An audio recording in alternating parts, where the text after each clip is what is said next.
Hello, it's Lori, Lawrence, and John Walicki. We're back again. We took a little break. We're doing two broadcasts back to back in one day. And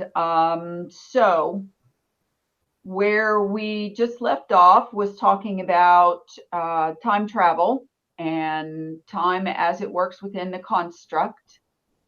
And so we have been hashing around this idea about time travel with regards to speed of light and time zones and so on. So if you have not listened to episode 2, Do We Live in a Construct, episode 2, this is episode 3. Go back and listen to that first. And we're just going to take off where we left off. So, hi, John. Hi, Lawrence. Hi, Laurie. Hey, Lori, back again. Okay. So, Lawrence, kick us off with what you would, John did such a great job trying to model the diamond Collignon map construct for us when we got into the Pac-Man idea.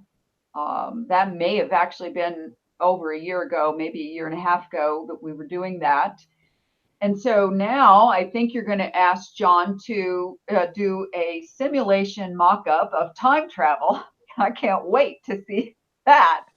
And so if this can be done, maybe if you, Lawrence, can explain exactly what it is you think we could do or John could do with that, then we'll task him with that if he can even do it. Okay, Yeah. so go, Lawrence. John, so I showed you the image. Let me bring it up and we can talk about it. The cylinder? No, we should. Let me just share the screen. So that's the dog scratching at the door. Let me do a screen share again. Okay. So here we go. See what I did there, John? So what I'd I like know. to do, John, is to take this wallpaper map type thing, yeah, and I want you to do graphics of a jet plane and the sun both moving. The sun moving at one speed, and the jet plane moving twice as fast, demonstrating how you'd actually travel in time. So there's all these suns will be moving across like Pac-Man, and the aircraft will be moving across. And then you'd have to have the aircraft moving at twice the speed of the sun. So you'd run it for 2 days. So by Wednesday morning, the sun would be over the Africa on Wednesday, but the aircraft would be over the sun on Friday, and that would be your 2 days. That's a really simple way of doing it. Your 2 days travel into the future, and then you can do the reverse by having going back the other way, traveling back into the past. So I think that's well within your compass. You're asking for an image or an animation? animation? I need you to have it moving. So I need An you animation. to have the sun's moving across and the aircraft moving across at twice the speed of the sun, and showing that the aircraft traveling faster than the sun is traveling into the future if it's going from east to west. Okay. Okay, I understand what you're saying. I just have one question. What is the speed of the planes? They're going twice as fast as the sun is moving? That's for the purpose of the example. Yeah, yeah. Fast. The sun's going at 1,037 miles an hour, so the planes will be going at 2,074 miles an hour. Okay. So you can put the speeds in, and then you can see how things catch up. So and then you could have one with two planes going in opposite directions, and they both be and they both travel for exactly 1 day, and show where they are. So they're both in the same place, but on different Earths. Yeah. Okay. Yeah. No, I understand exactly what you're asking for. I'm just pausing here to still try to visualize it in my. I can't help but sit here going, Okay, I'm thinking about it. I don't know how long you've spent with this, Lawrence, to dream this scenario, but this is quite difficult for the mind to see, before like making something.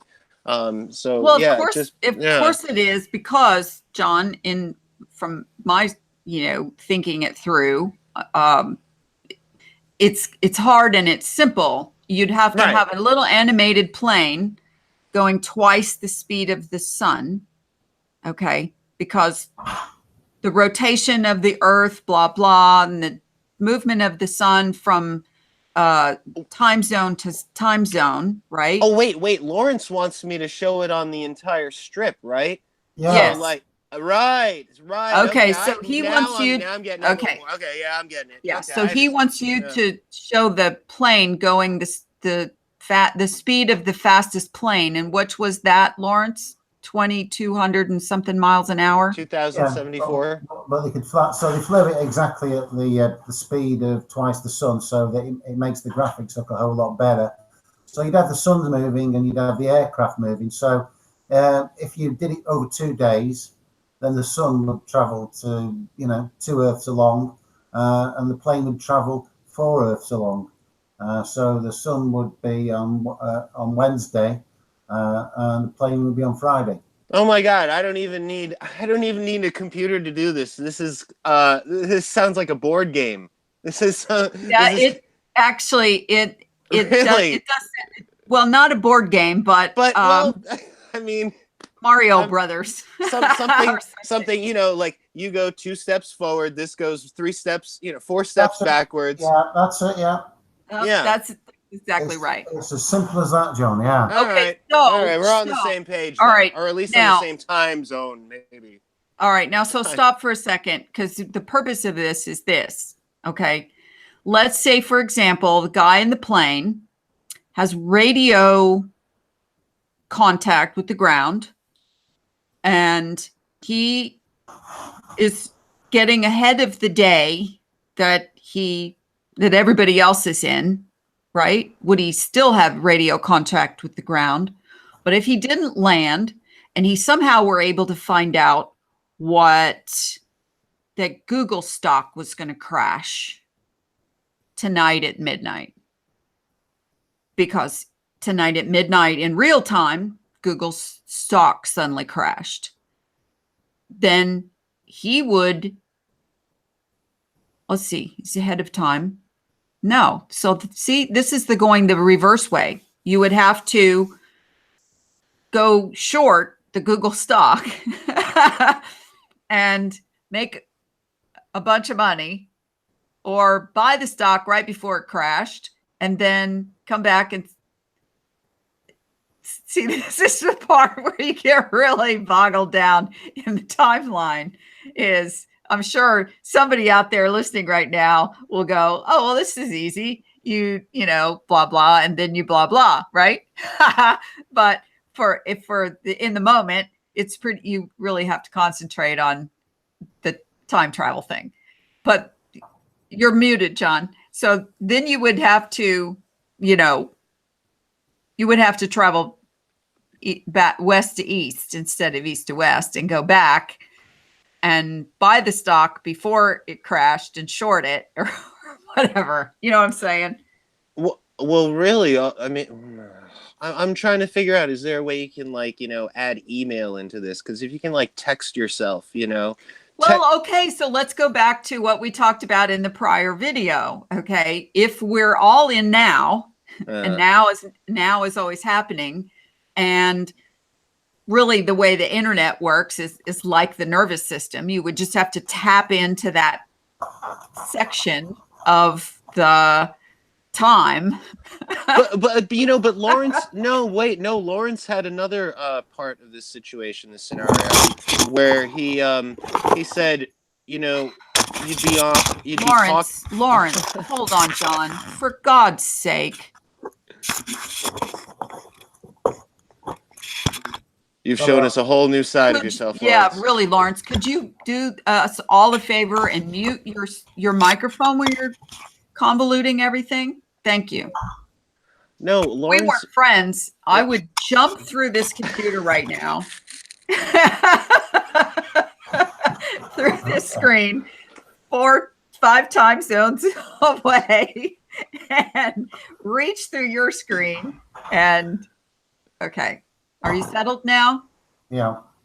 No, Okay. you said something about like talking FaceTime or doing something via like phone. Like if you were like communicating with someone in real time, and you were traveling one way around the Earth, and they were traveling the other way around the Earth, regardless of going faster than the sun or not.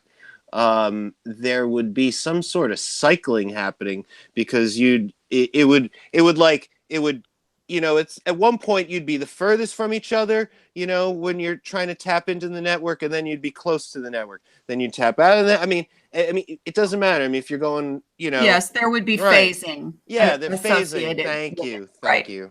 Right. Okay, so But it's they've done they've done enough of these movies. I don't remember what the one was where the guy was talking to himself as a kid or something through a radio. Somehow got some magical connection through a radio. No, or he was talking to his dad, or I don't know what it was. But the whole point is this question has been bandied around scientists to astrophysicists to philosopher to sci-fi writer for years and years and years about time and time travel, time machines, time as a construct, so on. What we get so confused by is the man-made construct of time with regards to where you are on Earth. Okay? Because it doesn't matter what time it is where you are, John, where I am right now, or where Lawrence is, we're all in the same time. The now. If you time now, okay? Time zones are a construct that man has made to define the hours of the day, 24 of them, to make a day. They're not going by the sun. They're not going by the moon. The moon's up in the day sometimes, and sometimes I don't even see it in my sky. It's someplace else on Earth, and it's supposed to be up now, but it's not now because, I'm just expecting it to be there because it's nighttime, blah, blah. And so we don't have, that's not what we're talking about. What we're talking about is what's the difference between time now, the speed of light as associated with time. So can you travel faster than time if you equate it to daylight hours or hours based on the construct? It can be very confusing, which is why when some scientist comes up with something that sounds very plausible and he's very confident in what he's saying and he's, expressing what time is. And we've talked in the past about the ether, and outside of the construct is their time. And where does the sun go when it goes through the portal that it comes all the way back to the other side of Pac-Man? Bango. It's just, there it is. Okay. It goes with that tree in the forest idea. If no one's there to hear it, when the tree falls, does it make a sound? Well, if no one's there to watch the sun go away from one side of the construct and come in the other side of the construct, we all know that, John, you could get in a plane and fly west, and I could get in a plane and fly east. And if we stayed on the equator, we would run into each other, right? Yeah. I mean, the construct connects like the Mobius strip idea. So there is no end and there is no beginning. I mean, like we were talking about in the last video, there's people that are still talking about outside the wall, outside the dome, beyond the ice ring, there's more land, or there's hidden land, or whatever. I mean, I just had a conversation with a new guy that just joined the group today, and he comes in like a house of fire, throwing down videos of his idea of the dome and the whatever. And I was gently said, I thought, we don't do the circle thing here in this group anymore. And so, this is sort of the advanced group. And, your ego and there's nobody more advanced than anybody. Okay, whatever, we're done. That was me being nice. This is me saying, catch up, dude. That you didn't even look at what any of the posts were in this group of where we're at compared to where you're at still. And you know what? For all intents and purposes, you could be right, but probably not. And regardless of that, we're off in a different direction now.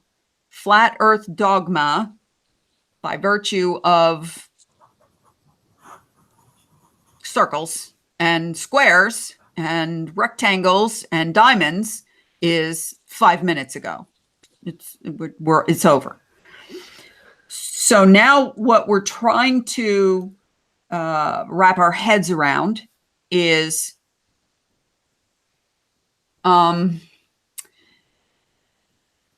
we observe how it works. We observe our day. We observe by connections to people all across Earth that in my now, it's 5:28 p.m. In John's now, what time is it? 5:28 p.m. Okay, we're in the same time zone. Okay. And Lawrence, what time is it? 11:28? 22:31.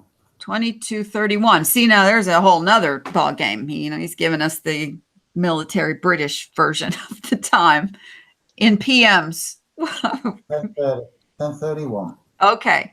So the idea here that we're trying to move past, that you can define it in a model like they did with the globe and the heliocentric and the blah, blah, like they did with the flat earth and the circling sun and moon and the pizza pie map, like they did in the geocentric universe, like they did in the concave universe, where heaven is in the middle and the sun and the moon and the stars are in the middle, and we're on the inside of a bubble all around. So it's still a globe, but instead of being on the outside, now we're on the inside. So there's that.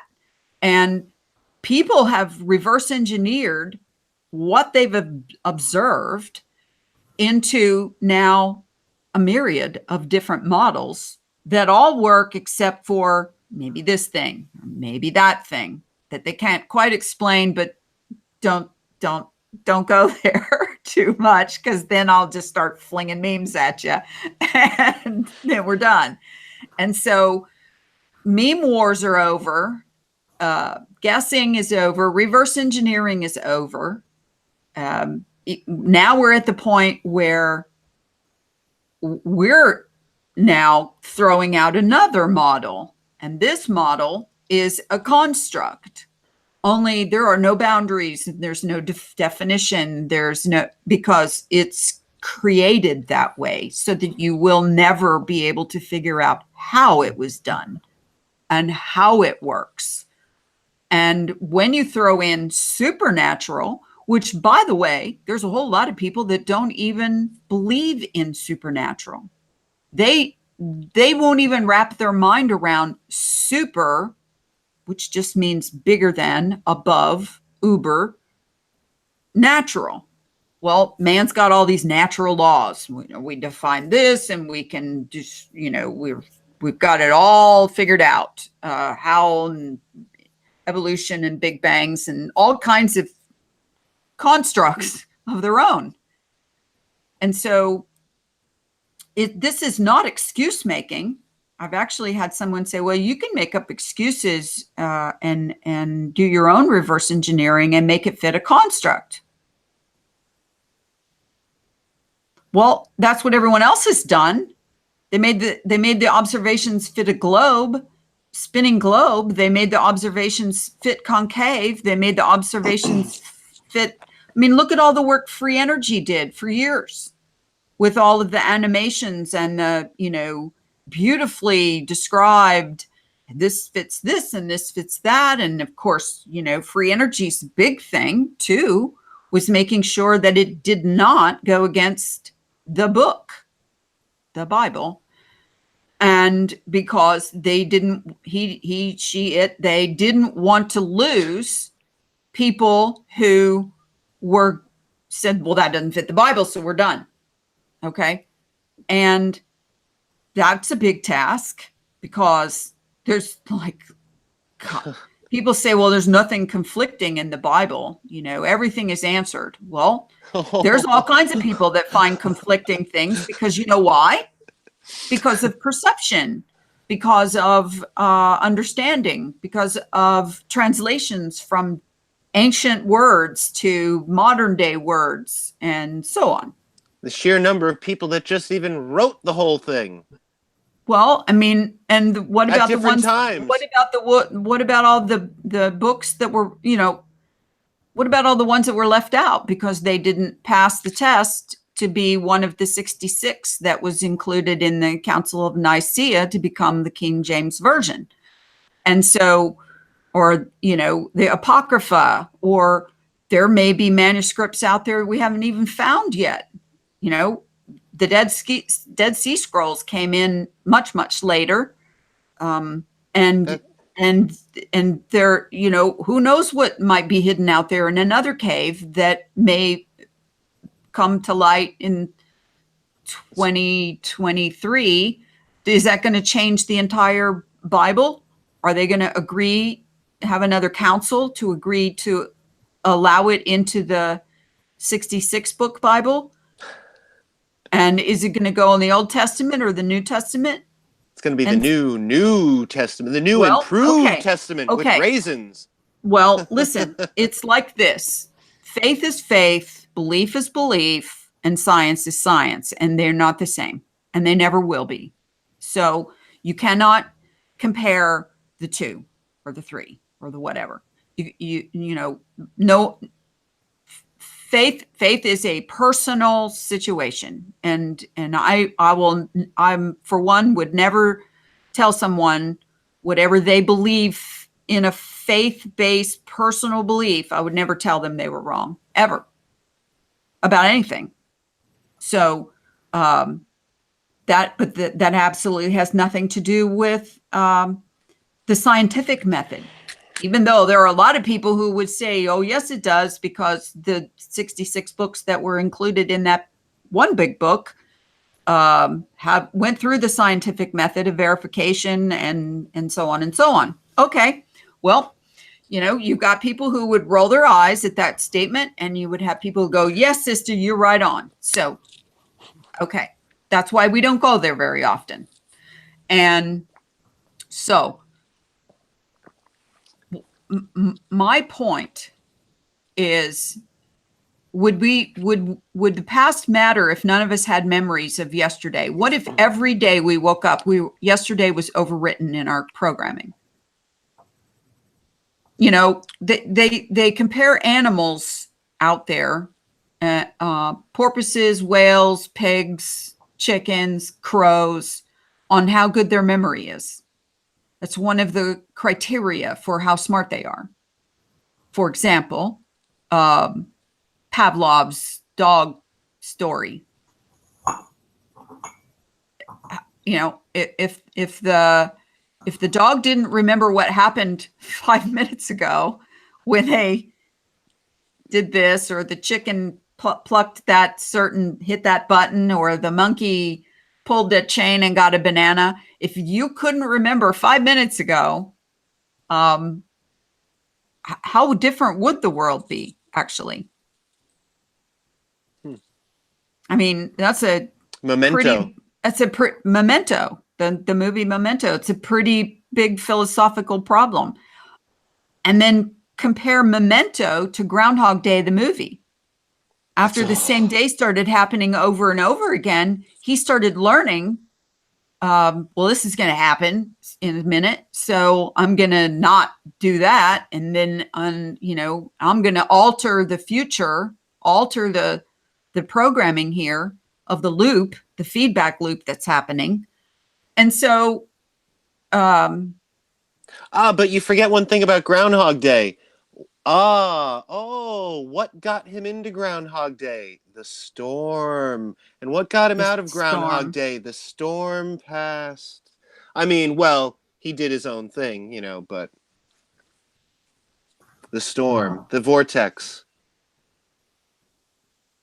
Oh, sorry. Is everyone muted? No. John, All right. would you do me a favor and turn your camera off for a second and talk, because you just started buffering then. Okay. I think your camera might be pulling things down for you. I'm gonna. No, not mute your mic, your camera. Shall I leave and come back? Or jump out and jump back in. You got it. One or the other. Okay. See ya. Right back. Yeah. Are you Okay. still there? Is John gone? Or is he coming back? He's going to come back. Right. I just heard him buffering, and since I'm the one with the broadcasting going on here, I know that's going to show up in the video, and the audio. Okay, John's back. John's back. Right. Okay. Can I just tell people briefly about this supernatural experience that I have just discovered? Sure. First of all, let me ask John. John, do you believe in supernatural? Because you're kind of a brainy guy, kind of a logic, but a little bit abstract. So part of me says you always want to look for an explanation that is based in natural law. Yeah, my only ghost experiences are really through me. I never experienced anything like that before. So I mean, I don't know where I stand. I would say ghosts or whatever the lingering spirit or something, energy, whatever you want to call it. I think there's something there. Everything else, like UFOs, I guess. It could be one thing. It could be the other. I don't want. Yeah. I don't include UFOs in there. Okay, Lawrence. I'm just going to stick with John, the dead people. Yeah. Okay, tell John your supernatural story.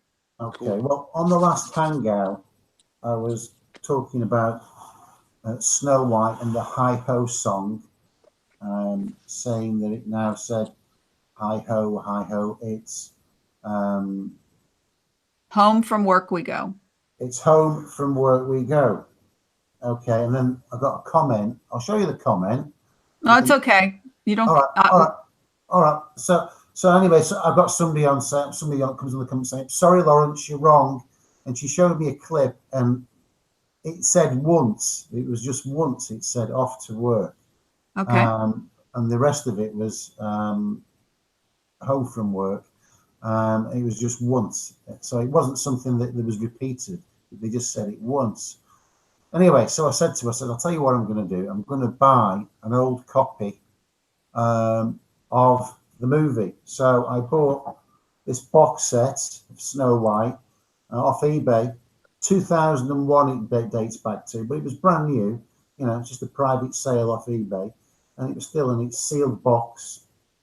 And yesterday and the day before, I watched the whole thing twice. I was looking for some other Mandelas in Snow White, looking at the mirror on the wall or magic mirror on the wall, and obviously it's now magic mirror on the wall.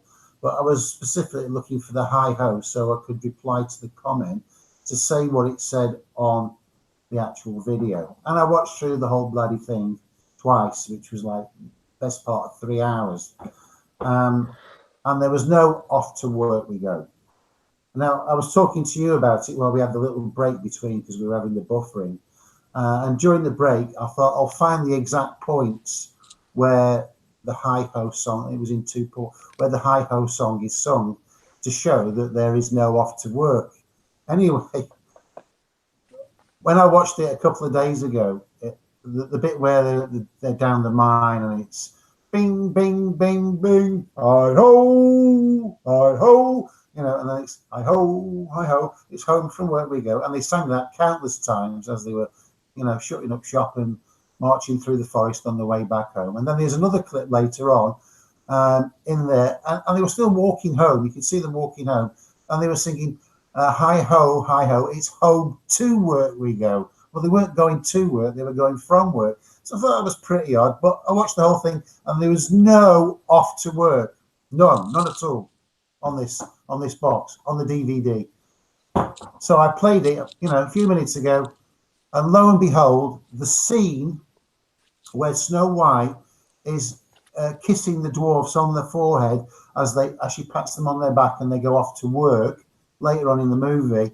Lo and behold, we've got an off to work we go, which wasn't on this DVD a couple of days ago. This DVD has been supernaturally changed, just like the Bible changes. You know, if you're not familiar with the Bible changes, you know, there's all sorts of stuff in the Bible now that wasn't there.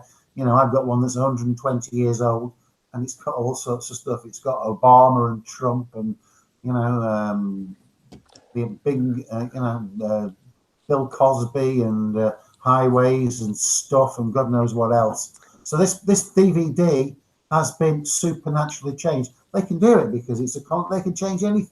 They can change the written word.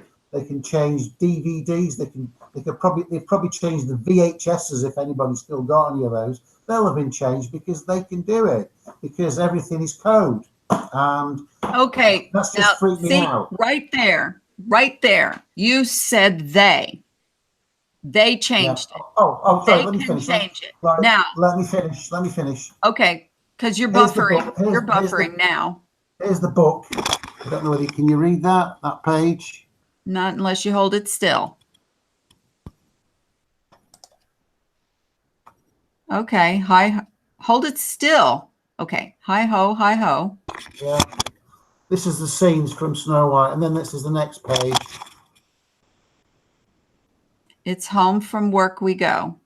Yep, that's it. Nothing about off to work anywhere in the book. And off to work is the one that everybody knows, including you, Laurie. You used to sing it on the way to work. So how could you have got it so wrong? No, yeah. I mean, I grew up as a kid, you know, went to see Lawrence. Your camera. Okay. You know, after years, he would think I would just roll my eyes and calmly mute him or something. But, you know, it's all a part of the You've done it now. It's all a part of now, right? Okay, so yeah, as a kid, it was mirror, mirror on the wall. I mean, yeah, I saw the movie as a child, and I'm old, so I saw it, you know, when it was young. and hi ho, it's off to work we go. That's in my head.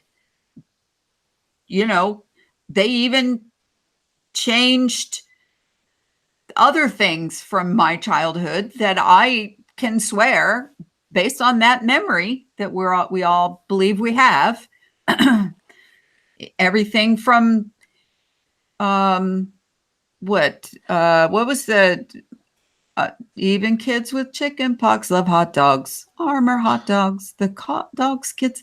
Okay. Fat kids, skinny kids, kids who climb on rocks, tough kids, sissy kids, even kids with chicken pox love hot dogs. Okay, that came out of me just like if I was reciting the lyrics to the national anthem. And so where did that come from? You know, there's lots of people who say, no, they never said that. You know, all the vaccine people out there and all of the different, you know, groups and whatever. Chicken pox was such a common thing back in the day. Everybody had chicken pox. You had chicken pox parties. I didn't have the chicken pox. Well, okay. And my you parents were one didn't of have the, the you chicken were pox. one of the lucky ones. Okay. But at the same time, it was common, very common for everybody in a class, everybody at an age, everybody in a neighborhood to have a pandemic outbreak of chicken pox, and nobody died. maybe rarely somebody died from some complication of something else, pneumonia or something they got while they had the chicken pox. But my point is it was very common. And now if you walk down the street and sang that song, people would go, what was that? Not only because they weren't there, but because they're younger and they never heard it before. So when you said they changed it, Lawrence, and you've said that time and time again with regards to Mandela effect,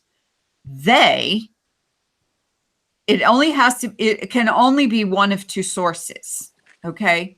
It would be the entire internet being scrubbed and somebody supernaturally sneaking in your house and changing the tape, changing the words in a book, which is, people say that's happened to their own personal Bibles on their shelves that they've had their entire lives. That you never used to say this, but now it says this. And there is no proof. This is the creepy thing about this Mandela effect. Once something is changed and gone, you have no physical proof other than memory. And memory is fallible, and we all know it. So that's why I try to just ignore Mandela effect and put it in one category, and that is programming changes, updates from Microsoft. I don't know. If you don't put your updates in your computer, pretty soon it doesn't work very well anymore. And so when you get updates, nobody sits there and goes through the updates code by line of code and go, what are they changing? What are they putting in here that wasn't in here before? What are they taking out that I wanted? Because you have no idea, because you're not going to read all that code. Just like you're not going to read all of those things you sign up for. You go, check, okay, I accept, sign me up, right? You never read all of that. They could change all of the words in there and they go, this is what you signed. You accepted, okay. I don't believe in the Mandela effect. Of agreement, whatever. I'm sorry, I don't believe in the Mandela effect. Okay, well, and you know what? People either do or they don't. I have one thing to say about it, though. I believe that it's a, you know how the CIA coined conspiracy theory, that term? Right. Well, what better way to make people not trust their memories but to introduce something like the Mandela effect, the fact that things can be changed. Now you got all these people running around like, oh my God, did I remember correctly? Wait a minute, do I remember anything correctly? It's a really good way to bring 1984, as that boot on your face because, what's the answer? I don't know. It's whatever you say it is, I guess, sir. I see it as for whatever everybody says about the flat earth, that it was only introduced to stir people up. I kind of think that's what Mandela effect is, because honestly, the first time I heard about Mandela effect, I heard it from that peachy fruity young girl that had a crush on Mark Sargent, whoever her name was. I forget what her name was. The one with all the sparkles and glitter in her videos. Oh, okay. Yeah, I know who you're talking about. That's the first time I ever heard about it from her. I don't know who was the first, but it's been around for quite some time. Lawrence has spent an immense amount of time and I don't want to discount anything that, yeah. Okay. No. I personally have spent very little time entertaining anything about the Mandela effect, because I was already past believing that where it was going. And where it was going was multiple timelines. I'm from the Pleiades timeline and I just got dumped into here and now everything's different because, or the show that was on for years called Fringe on Netflix, where they talked about multiple timelines and, that you've got this timeline and this timeline, and there's the same people and the same everything in both timelines, but certain events didn't happen the same, or certain things didn't happen the same. And so, like, for example, in timeline 1, 9/11 happened and there are no more Twin Towers. But in timeline 2, 9/11 didn't happen. The buildings didn't collapse. So they're still standing there. Okay. And so however you want to couch it, if something is different than you remember it, okay, you could go out and ask 50 people, okay, stand over on this side of the room if you believe Sex and the City was the name of the show, and stand on this side of the room if you believe Sex in the City was the name of the show. And you would have halvesies, pretty close, okay? And then they're going to argue about what it really was. And then they're going to show a picture from a video case that they had from home, and it said Sex and the City. And then they're going to show, oh no, here's the picture I found on the internet in images, Sex in the City. And so really at the end of the day, the producers know what they intended for it to be. The writers knew what they intended for it to be. So let's ask them, because they, in this case, would be the professionals, the authorities on this particular thing. And so I, on the other hand, have seen multiple supernatural things, had multiple episodes of things that could not be explained by man's natural science, things appearing and disappearing, ghosts, premonitions, intuitions that turned into what other people would call coincidences. But okay, but that happened, and this happened, and I remember, and they go together. And I was thinking about Joe that I haven't thought about in 33 years, and then 5 minutes later, Joe calls me. Now, things like that are, in my mind, supernatural, above natural, mathematical, whatever you want to call it, way more than getting hit by lightning. Okay. But it's of a personal nature, though. Those things that you just described are very important to say that those are of a personal nature, at least between you and whoever the energy is, Turn your connected to. Turn your camera off, John. Sure. It's off now, and I can hear you blowing raspberries. Is John buffering for you, Lawrence? No. Hello? No? Okay, good. Lawrence. I can see you. No, it's not buffering. Okay. Am I buffering? No, not at all. He's not buffering for you. No. Okay. Let me do just one. This is the weirdest broadcast I've had in a long time, with who's buffering and who's not, and I just had no idea what's going to end up on One last little quick Mandela, just to see what both of you say. I don't know whether you saw my post earlier today, Laurie. John, Yeah. the dollar sign. How would you draw the dollar sign?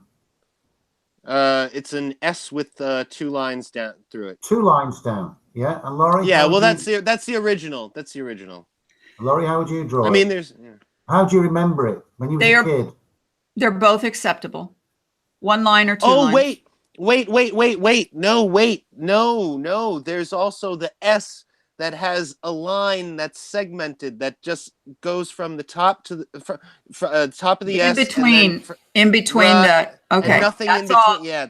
Okay. Yeah. So that's a font difference. That's a font difference or a print difference. Right. Okay. Yes. This morning, I looked through thousands of images of old magazine commercials looking for things that have got a price on, and they've all got 1 line. I found. I'll show you this one. I found 2 out of 1,000. Don't do a screen share, Lawrence, please. All right. Well, it's only a magazine thing from 1950 or something. We're not going to get copyrighted on that. It's not the copyright. It's the screen share goober thing. Go ahead. Okay, here we go. He got you, Laurie. I know. See, that's why I kept it on me the whole time. Oh yeah. Okay. Bob There we go. $12,500 It's got 2 strikes down the dollar. And I found another one. I won't show that, but that was after spending a couple of hours. So they're all apart from a few odd ones which maybe slipped through the net. They're all showing a single line going through the S. There you go. Okay, well, that just tells you, Lawrence, that for one thing, what John said, the old version is the old-timey version is 2 lines. I invite you to look right down on your keyboard right now. It would be above the number 4, and tell me what that symbol is. One line. One line, yeah. Okay. Yep. So that's the modern acceptance is 1 line. And Yeah. I have heard people describe that it had something to do with the changes that happened with regards to the monetary system when we went off of the gold standard to, and that would have been what, in 1974, 3, somewhere in there. Yeah. And that's when they changed from 2 lines to 1 line. So, I don't know. I don't consider that a Mandela effect. I consider that a choice in the particular ad maker, copyright maker, whatever. But you guys open up your billfolds and see what's on your bills. I mean, you don't have any old bills. Dollar bills haven't got a dollar sign on them. Oh, you don't have a dollar bill because you got you can euros. Look at images of them, and there's no S with a line through it on the dollar bills. The only thing that changed on the dollar bills was it's now Federal Reserve note, and before that Right. it was will pay to the bearer on demand. Right. That's when it became the real monopoly money. I mean, that's when they really let you know. Yeah, monopoly money. But something, you mentioned the gold and silver, and I mean, when you think about it, I mean, there's a logical aspect to it also, is that like people like to hoard gold and silver and keep it out of the supply. So it's a problem, for commerce. I mean, there are, I'm logical enough to understand, like, okay, well, I can understand how something might cause problems to the system if people, don't put it back into the system. They just keep it in their mattress, or buried in the yard. Well, it would also be a problem if you didn't have any gold to back it up with, right? It would also be a problem if you didn't have any gold to back it up with, like it is or now, silver, right, in your Fort Knox. Exactly. Can't hardly be on the standard if you don't have anything to back it up with. So ask Germany how they feel. Can I ask you for some comments on something that I was considering today? A lot of these new conspiracies that are coming out, like, we've got the mud flood with Philip Druznin, and we were the first Western channel to cover the mud flood. Philip was an extremely small channel when we had him on the show. We probably got a. He didn't even have. I don't even think he had a channel yet. I think he may have had about 200 subscribers or something on his channel. And then we had the No Forest on Flat Earth, which we covered that. We were the first to cover that. And then there's that New Earth, who covers all the falsified history and stuff. All these are coming from Russia. Now, funnily enough, Free Energy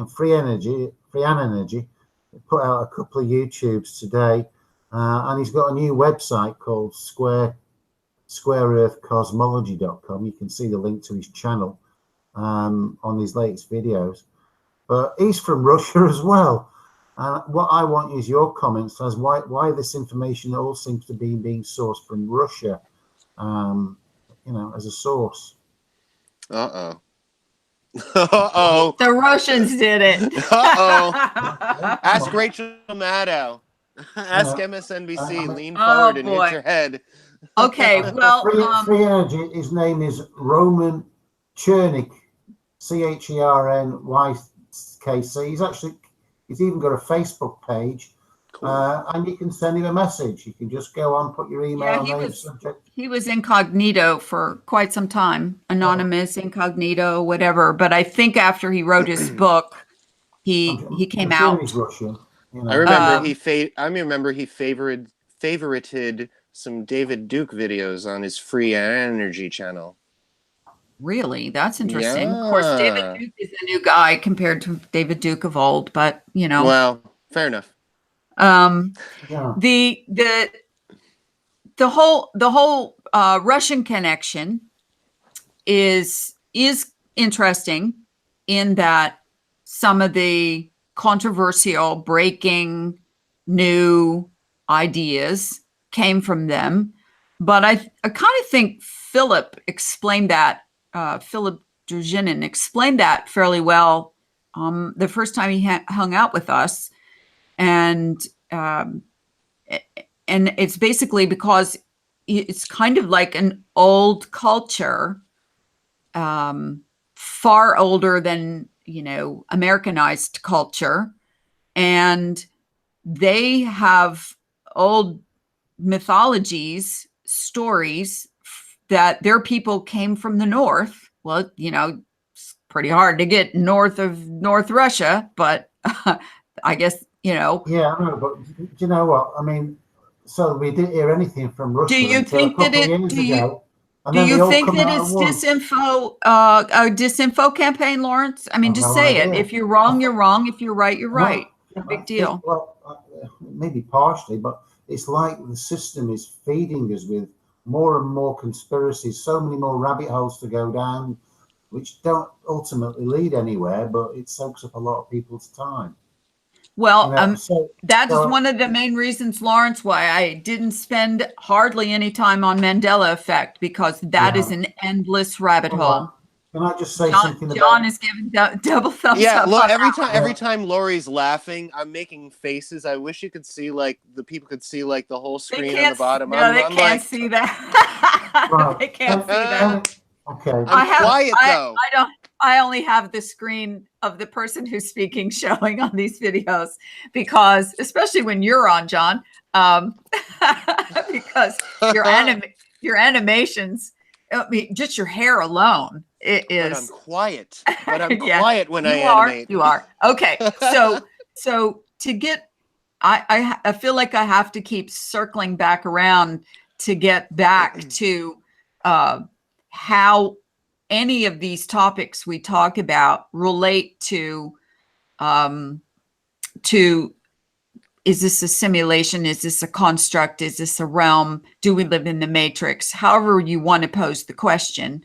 And all of it can be answered quickly by a construct. Mandela effect, certainly. You know, I just mentioned a little while ago about updates. You know, your computer starts running off, and it's you get the little message down in the corner. You know, when you boot up in the morning, you have updates. You need, unless you have them automatically set to do in the middle of the night or when you're not active. I don't, because I refuse to have Windows 10, and so I'm operating on, you know, old Windows. And I can only update so many certain kinds of updates into my computer. They just will not update because they'll just screw up everything. And so I get to pick and choose what I'm updating.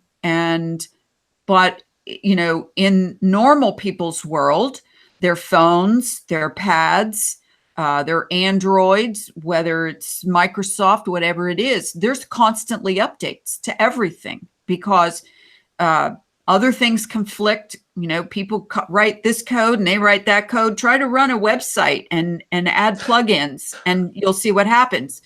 This conflicts with that, and then you got to take that out, and then you got to reload it all. You hear what I'm talking about? Yeah, I know, right? And so it's ridiculous. That's why it's all automated now. If this is a construct, and you know, again, that's where my logic is leading me, then all of those things can be explained, including time and time travel and multiple universe ideas and Mandela and all of it. Changes to the internet, everything. Lori, go ahead. If you can obviously respect all these things that you just, you know, listed off, then oh God, what was my question? then how do you how do you deal with the now then? How do you deal with, you know, not being able to handle all these supernatural forces? How do you handle the now?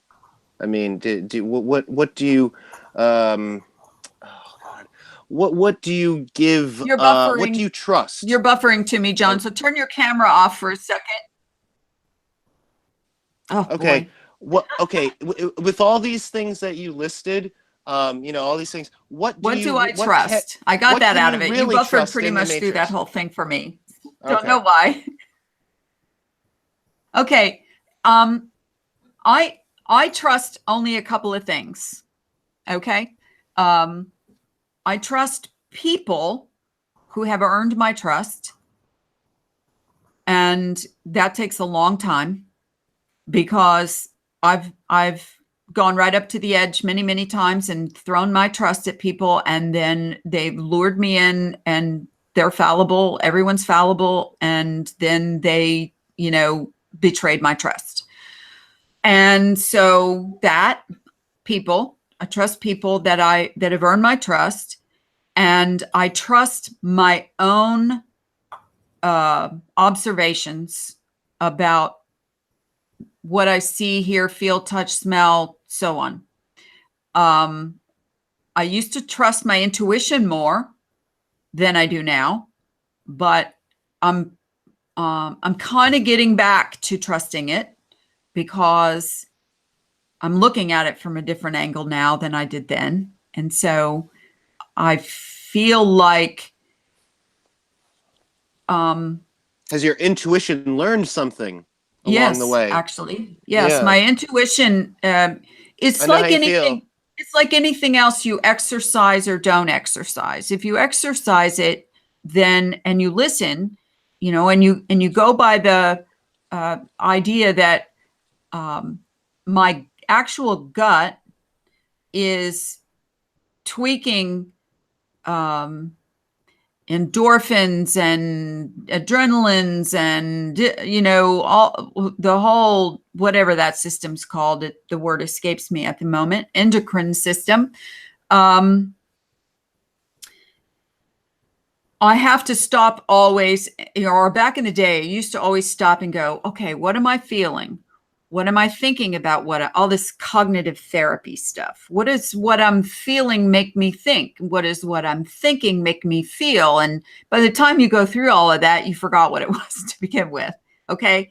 So now I do kind of a quick cognitive therapy just to make sure that I'm not misreading what I'm thinking, feeling, or that, you know, most of the time it's about people, you know, other humans.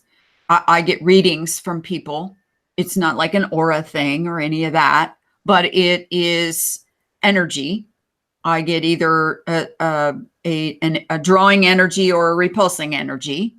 And so I go with that.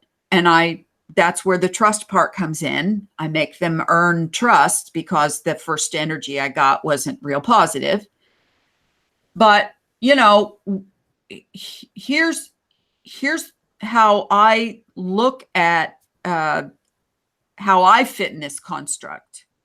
And because I'm the only entity I can answer for, because I know all the committees of voices that are going on in my head all the time. It's interesting, having said that most people just have a voice or another voice, you know, or an angel on one shoulder and a devil on the other. I, in fact, have a complete committee with all the personalities that you could muster up. And so I have to listen to all of them to fit, you know, do I have multiple personality disorder? No, I don't think so. Although there are a few people who know me very well who might say, yes, you do. But I only can verify my place in this realm, in this construct. And I have learned how I affect other people's energy. And I have learned that as I wake up in the morning every single day, it's a new construct for me. That nothing from the prior construct has any bearing whatsoever on my starting again today. And that's a, precognitive thought, that's something I have to tell myself. And I highly recommend it, actually, because people would change the way they carry baggage around, and how it affects their today, a lot, if they could get off that. Okay, you know what I mean? Sometimes Yeah. you just got to get off that. That's not happening to you anymore. And but does that make sense when I say that? I mean, I'm not Yeah. just talking about baggage. I'm talking about the now thinking that you have every day, where things that have happened to you in the past and people that have done it to you, who, if that's the case, are not in the now right now. And so a lot of people are walking wounded, walking victims. They kind of like that place. They kind of like being victimized, playing the victim, or they like playing the hero. Well, if I could recall, you haven't been a hero for like 20 years, but if you want to consider you're a hero today, that's okay. You know what I'm saying? And you haven't been victimized by that person or that event for 20 years. So if you want to still be the victim, then you go ahead. But you're wasting now with that. That's like biofeedback loop stuff. All right. And so I'm like, snap. The minute I thought about the construct, I was over the map. I was over the model. I was over flat Earth. I was over trying to figure out what this is, because now it's like I went, got above it all, and what do you call it? Elevated. What is that called? Elevated. When a person rises up, you know what I'm talking about. It's Upper like I'm echelon? floating above. My conscious self is floating above the construct. I almost feel like Neo at the end of the first movie, where it could just, somebody shooting at me, I could just literally go, I don't think so. Okay. And stop the bullets, because I know it's real. I know it's biologically real, because that's what I'm sensing. Right. But without my senses, what would I think? So it all goes to it's all inextricably tied. Wow. Lawrence, what do you trust? Because I know things can change, quickly. As soon Yeah. as you think of something and try to prove it, it can change. What do you find you can trust? Very little, because I think most of YouTube, the content that's put out from anybody who's got very large audiences. Obviously, some of it's okay. So if you look on the guitar lessons, where they're getting, tens of millions of views, they're fine.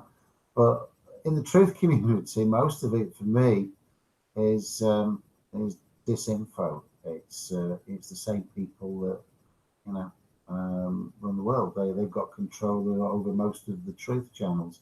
But unfortunately, most people, people like watching the Australian guy and think he's great, but he doesn't bring anything new to the table. He just repeats what other people have. He speaks very well, Max Egan. He speaks very well, and he's easy to listen to, but he don't bring anything new out. He's got quite a substantial audience. And it's like he's pushing the falsified history and Mudflood stuff now for some reason. So I don't know what that is. Well, Lawrence, what if, and I'm just going to be a devil's advocate with what you just said, because we try to be very careful with what we're putting out there. are you equating disinfo to an unproven opinion? Well, everything's an opinion at the end of the day, isn't it? Everything's down to what people's opinion, it's subjective. But Well, of course. So is opinion research or is research opinion? Because that's what it seems like it's come down to there too. Well, it's based on what they're putting out. I mean, I can look at a channel. If I see a channel that's got, 5 million subscribers, and it's a truth community one, I know it's going to be bullshit. It always is, because, you don't get that many subscribers unless you're working for the other side. It just doesn't happen. Well, but don't you see day after day on the internet where truth people say, the truth doesn't have to be proven because it's just the truth. And, we're all searching for the truth here. And there's certain things that you just can't get to the bottom of. So who's going to be the one to determine whether it's truth or not? People can tell it because you feel it in your heart. You just know. Okay. I'll give you an example of what I'm talking about. I just recently watched a video of some people who got some glasses.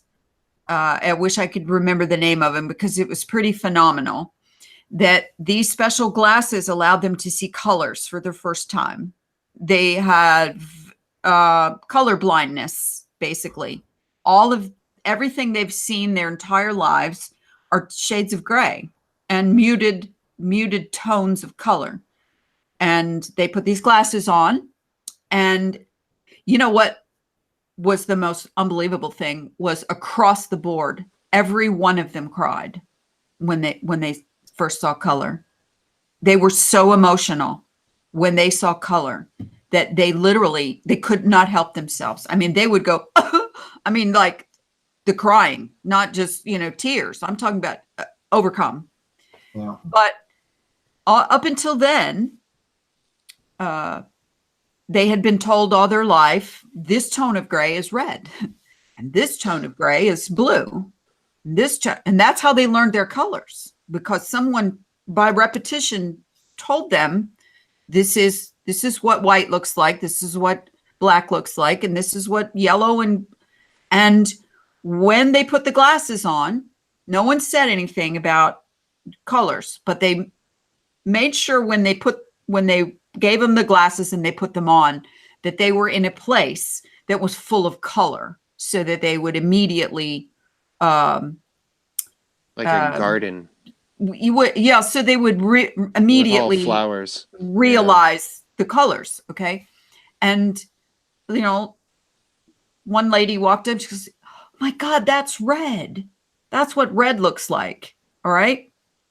So they knew, based on, now this is the twisty part, they knew based on the color that people pointed to, that that's what red looks like as a tone of gray. When they actually did see the color, they knew that that was red. All right. So here we go through our whole lives where we've learned this is what, the sky is blue and the grass is green and, flowers are yellow. If you've never seen that, what is the truth? People could have been punking you your whole life. This is a trust thing too, right? No. So what is disinfo? If they believe what they're telling you, is it disinfo? Because then it comes down to intent. Do they intend to deceive? And I'm not admonishing you for using the word. I'm just saying I've dealt with it myself for years now with being in the truth movement, with people coming up with, breaking. I got some new truth for you.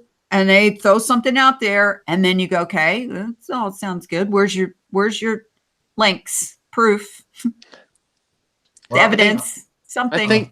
I think it was Jerry Seinfeld who once said, "What's the worst thing about being blind? Not being able to see if there's bugs in your food." And I thought that was funny. Well, and hats off to Stevie Wonder. It's just a stack to Stevie. He just counts ones. That's why he had to get paid in ones so he could. No, it was Ray Charles got paid in ones so he could count how much money he was actually getting paid. But it's just a Well, stack to okay, Stevie. so So there you go. Trust. Yeah. But Lawrence, Trust but verify. But don't you mention Stevie Wonder? Have you not seen the video clip? just where realize that people think we're doing disinfo right now. There will be people. Okay, I hear I nothing. think we're all buffering now. John, have you not seen the Stevie Wonder video of Anybody? Stevie Wonder with Paul McCartney, and the mic starts Must be to me fall buffering. over, and Stevie Wonder grabs it before it can fall to the ground. The guy who's No. supposedly blind. You've not Really? seen that? Yeah. No, I haven't seen Have you that. seen it, That's Lauren? good. Oh, Don't tell me you've not seen that. that's funny. So the blind people are not really blind; they're just pretending to be blind. Go and Well, that's check it why- out on YouTube. Well, that's why some people like mess with blind people on the subway, begging because they're like, "No, you're not blind. You can see I me." dig the clip out, but Laurie will tell me off. Hey, you find guys, Yeah. pardon me. I'm going to drop out for a minute because I'm buffering. Okay. I'm going to find Man. that clip. The Stevie Wonder clip. That's funny. The fact that he I've just been grabbed. telling them. Stevie Wonder grabs mic. Here we go. Grabs mic stand. Grabs falling mic. Here we go.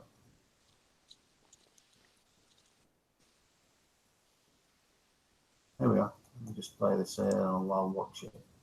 Oh yeah, I'll show without a the sound. I'll show a screenshot of it rather than the what's it. In case I get done for what's it. What are you doing, Lawrence? I'm going to grab a screenshot of Stevie Wonder grabbing the mic as it falls over. Then again, he could have heard it with his supernatural hearing because he doesn't have any sight. All his energy is in his hearing or his senses, or he could felt the wind as it was rushing towards the floor. Well, I'm just going to talk about the kids that, I saw a video not too long ago of the kids who put the glasses on that completely blocks their vision. And they were told that there's tiny little pinholes in these glasses, in these complete blindfold glasses, and that they can learn to see everything. And Really? they did, but there were no pinholes. So they could see through a blindfold. Now I'm talking about a padded blindfold. Did they see through it or did they just imagine? Because, again, I wasn't there. This is Okay. one of those things that could be a scam or it could be real. Well, but no. There were enough. And then I watched the backup video of the guy who actually, talked about it and showed the video and showed the kids and showed the whole method and said that we can see with our eyes closed if we can train ourselves to do it, that we have supernatural, all of us have the ability to do that. That's a stretch for me. Well, I would okay. need to. I would need to see something, but no, I'm fascinated. I could it's not send to you. say I'm not. Yeah, I could send you the links of that. I've seen it, John. These kids, they were putting go-karts and were driving around the track. Okay, and that's interesting. They were interesting. turning the wheel in the right place. They were climbing rock walls. And they were reading numbers on a computer screen with totally black blindfolds where you couldn't see anything. It was zero. Okay, that's visibility. kind of fascinating. The go-karts. I'll give you the go-karts. That's pretty good. Yeah. I'd like to see that. Yeah. Okay. Yeah. Well, that's fascinating. Well, no, I mean, have you ever tried to walk through a dark room? I mean, do things after a while sort of pop I out? send things flying if I'm in a dark room. I did it the other night because it's Like the completely dog? blacked out where I live, and I sent a big glass ornament flying which smashed on the floor. So yeah. Okay. Well, no, because sometimes if there's limited light and let's say you're looking at something in the distance, let's say it's 4:00 in the morning. The sun hasn't come up. There's still some let's say reflected light in let's say overhead clouds. Let's say it's cloudy, so it's not necessarily completely black, but it's you can see like down the road, and sometimes have you wondered, does the light play tricks while you're trying to like focus like really far down the line or something? You sort of like see things that move, but they don't, but there's nothing necessarily moving. But let's say it sort of gets staticky in low light, but you think things are moving, but really they're not moving. Oh yeah, John. Yeah, that happened to Yeah. me. Okay. I used to drive home late at night when I was on the road. It was a mortgage broker, and when I was I was driving like down lots of country lanes with trees on either side, and quite often these trees would I wasn't drunk or under the influence of drugs or anything. These trees would morph into creatures. I used to have to pull over a while and I'd take a bit of a nap and carry on driving, but they would morph into creatures. I can understand that. I've seen that occur. Yeah, I've done long distance driving, and I've actually seen actually it's kind of might be a ghost story, but a girlfriend of mine were driving to New York one time, and we both noticed on the side of the road outside of Liberty, New York, a desolate area of central New York, on sort of like this turn and sort of like ravine, and it comes back up. And on the side of the road, you just looked, and I saw like we saw two little children that looked like maybe like little like pauper children from Oliver Twist or something, and they were just standing there, just and I was driving, of course, like 65, 70, but we're like, what was that we just saw? And of course it was, late at night, and there was nobody else around, but Well, I can't believe I just remembered that. I Oh my. Oh Lawrence, wow. talking about seeing in the dark. I turned my camera off in case it was me that was causing the buffering. Talking about seeing in the dark, I was out in Oregon deep in the redwoods, and a friend of mine and I were walking, looking for this place where they had underground springs that bubbled up, and they had these very cool tubs that you could get in, and it was hot spring water, blah, blah. And we had no flashlight, and the canopy of the trees was pretty covered. And once we were, going for a little while, we could see, just like if it was a bright moon out, our eyes adjusted, and we didn't trip, we didn't fall. I mean, and it was running along the side of a riverbank, so we could have wandered off and fallen in the river or whatever, as dark as it was. But our eyes adjusted and we could see fine, until some people started coming at us from the other way, and they had a flashlight. And the minute that flashlight hit our eyes, even a little bit, we're night blind. We couldn't see anymore. We had to stop where we were, let them pass, and let our eyes adjust completely again to continue. So Yeah. I think it doesn't take very much light at all for a person to be able to so-called see in the dark. And so, how different is it to see in the dark than to see with a blindfold on? Yeah. I mean, but the best way to test it out is to go into a room where you've got proper blackout curtains at night. Pull the curtains, shut the door, so there's zero light in the room, and then see if you can find your way around. well, it would take a while to work yourself into this. Those kids didn't learn that, that were in the video, didn't learn that like right today. They practiced it for quite some time. Is John still there? John, are you still there? I am. I just want to raise another subject. It's great to be able to take the phone wherever I go. I want to get your opinion on this. Because, sure. I put a video out a few months back about the. I've seen your videos. I've seen you speaking in front of people about like the planes and the. That's great. They've been able to make gasoline, synthetically for nearly 100 years now, and it begs the question, which is just a hydrocarbon, two simple components, hydrogen and carbon. So they can make petrol. They can also make gas, which begs the question: you know, all this extensive fracking, particularly in your country, they're doing fracking everywhere. And I'm Not thinking in that, my state, though. Not right all right, now. all right. Well, you know, you've had all these California fires where, you know, the buildings have been clinically taken out and the trees and the Yeah. bushes they're all still green. They're not even singed. And I get the impression that they systematically want to take out huge swathes of the United States. And I think the fracking areas is a different agenda, and they may be, you know, using the fracking as a preamble to some other plans that they've got. Well, you know, it's funny you mentioned the fires. There's two things about the fires. If you look at the swath where the fires are, the campfire and the other, I don't know, there's like 2 or 3 fires, I believe. If you look at the swath of where the fires are, and then you take a look at, I believe it's, God, I want to say one of California's senators, a man, I believe, but I'm not, don't quote me on it. I'd have to like check sleuth on the internet. Has a vested interest in a new high-speed railway that wants to go through California, going right through the fire area. And Yeah. now number two about that, because you're into electricity, and it's, oh God, I wish my father was still alive. I could have conversations about this with him.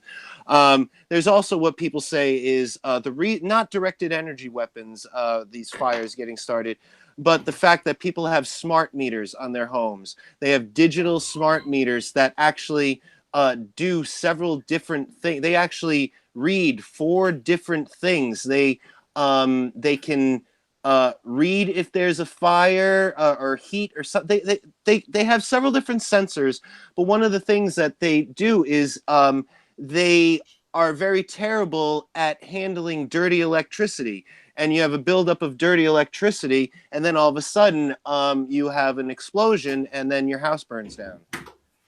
And there's been talk about PG&E and their smart meters, but I think that they've skirted the issue. I don't think PG&E is necessarily responsible, but I've seen other people online talking about the dangers, not only of blowing up your house because of having a smart meter, but also that you might want to take precautions shielding yourself from a smart meter because of the radio frequencies of all the things that it's sensing.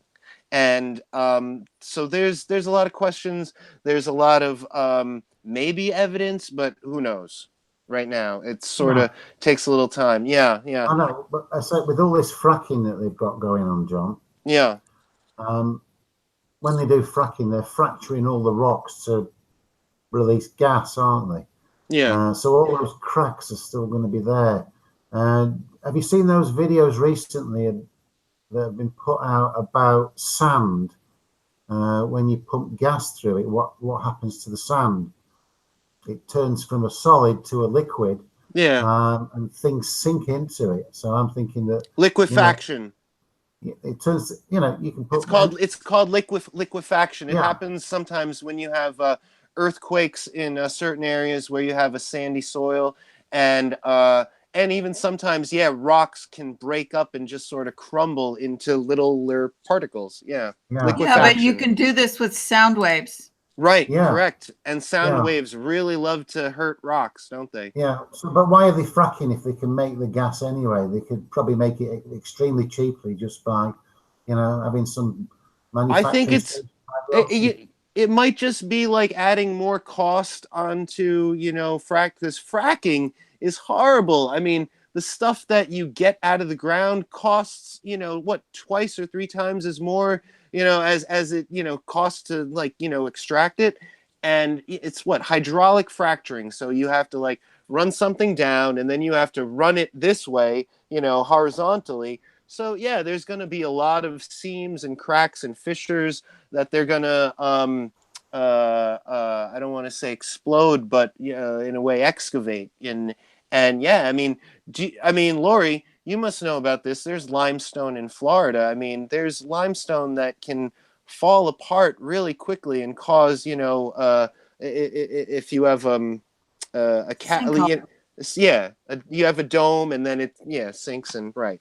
Right. So, well, in a construct, you can do all of these things because you're just really reprogramming the creation matrix original layout creation. Okay. That's the way I look at it. And the question then becomes why would you do that? Because suddenly it seems like, I'm hearing more and more or less and less about fossil fuel. Obviously, there's a reason for that. Pretty soon they won't even use that word anymore, just like they won't use global warming anymore. Because they got to figure out a new way to sell it. That they're just trying to reinvent the bicycle. They want to sell you oil in any new form they can. That's why they're trying to take it out of the sands in Canada. But apparently that's not working. Well, and suddenly North America has become like oil independent. Like we're making all the oil now.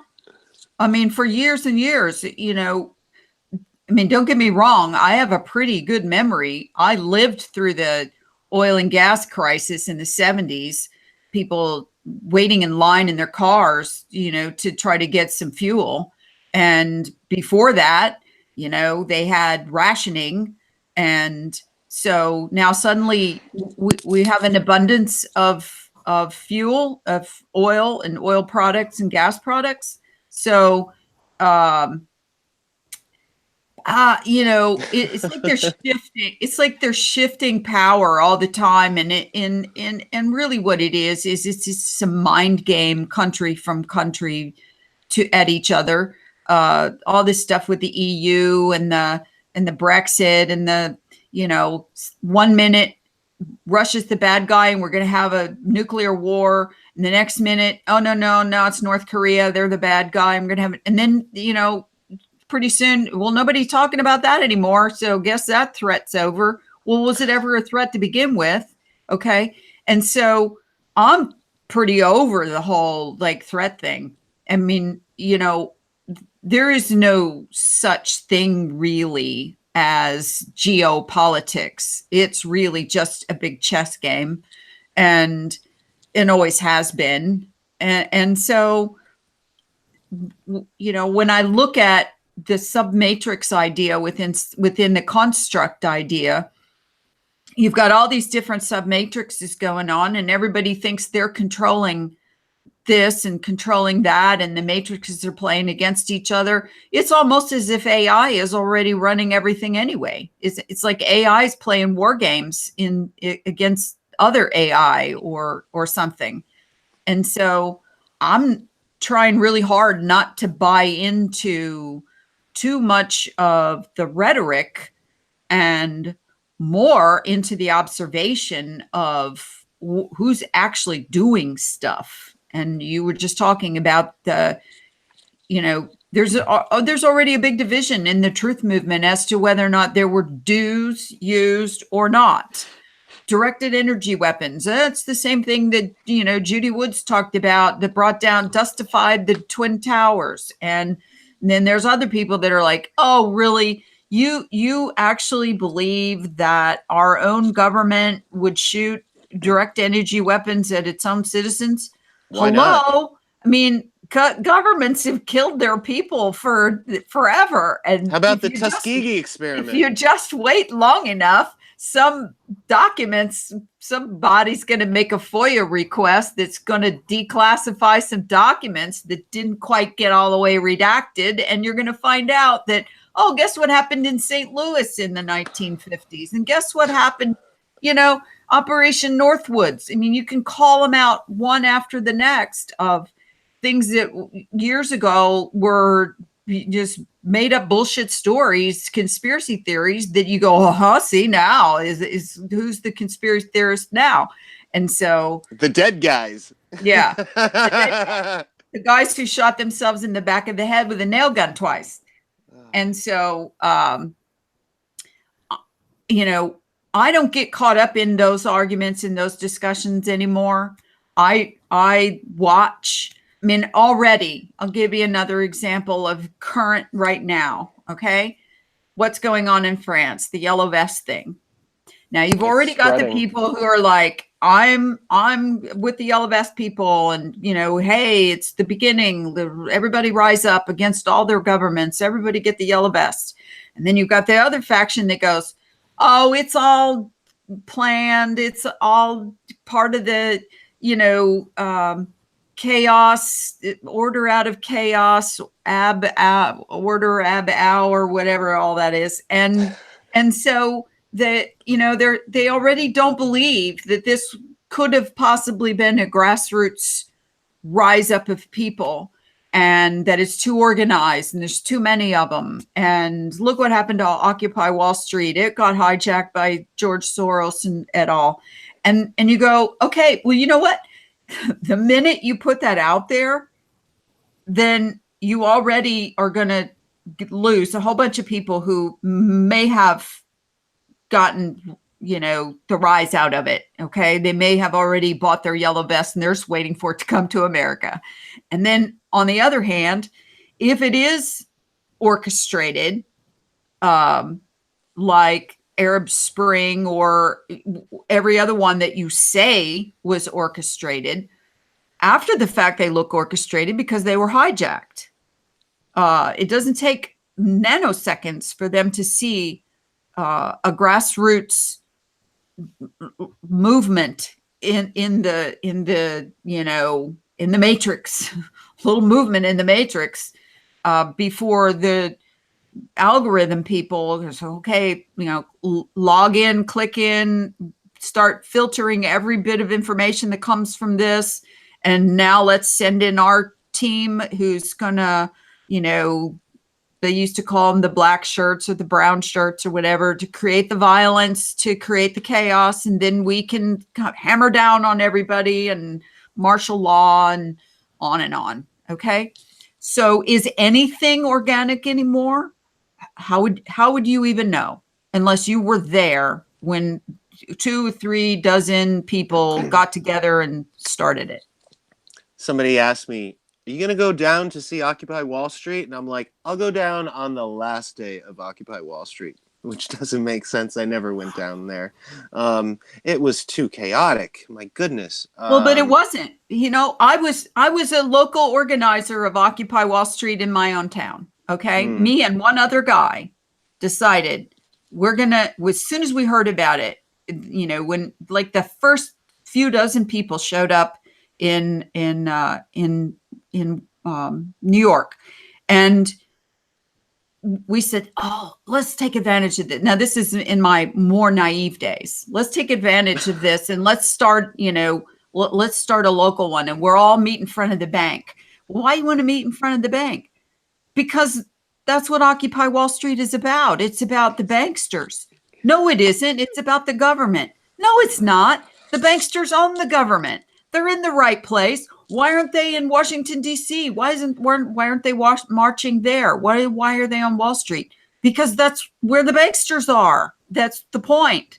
But pretty soon, didn't take any time at all before hijacking, damage, rioting, people pissed. Oh, the first thing you see on the news, guy got up and took a poop on a car.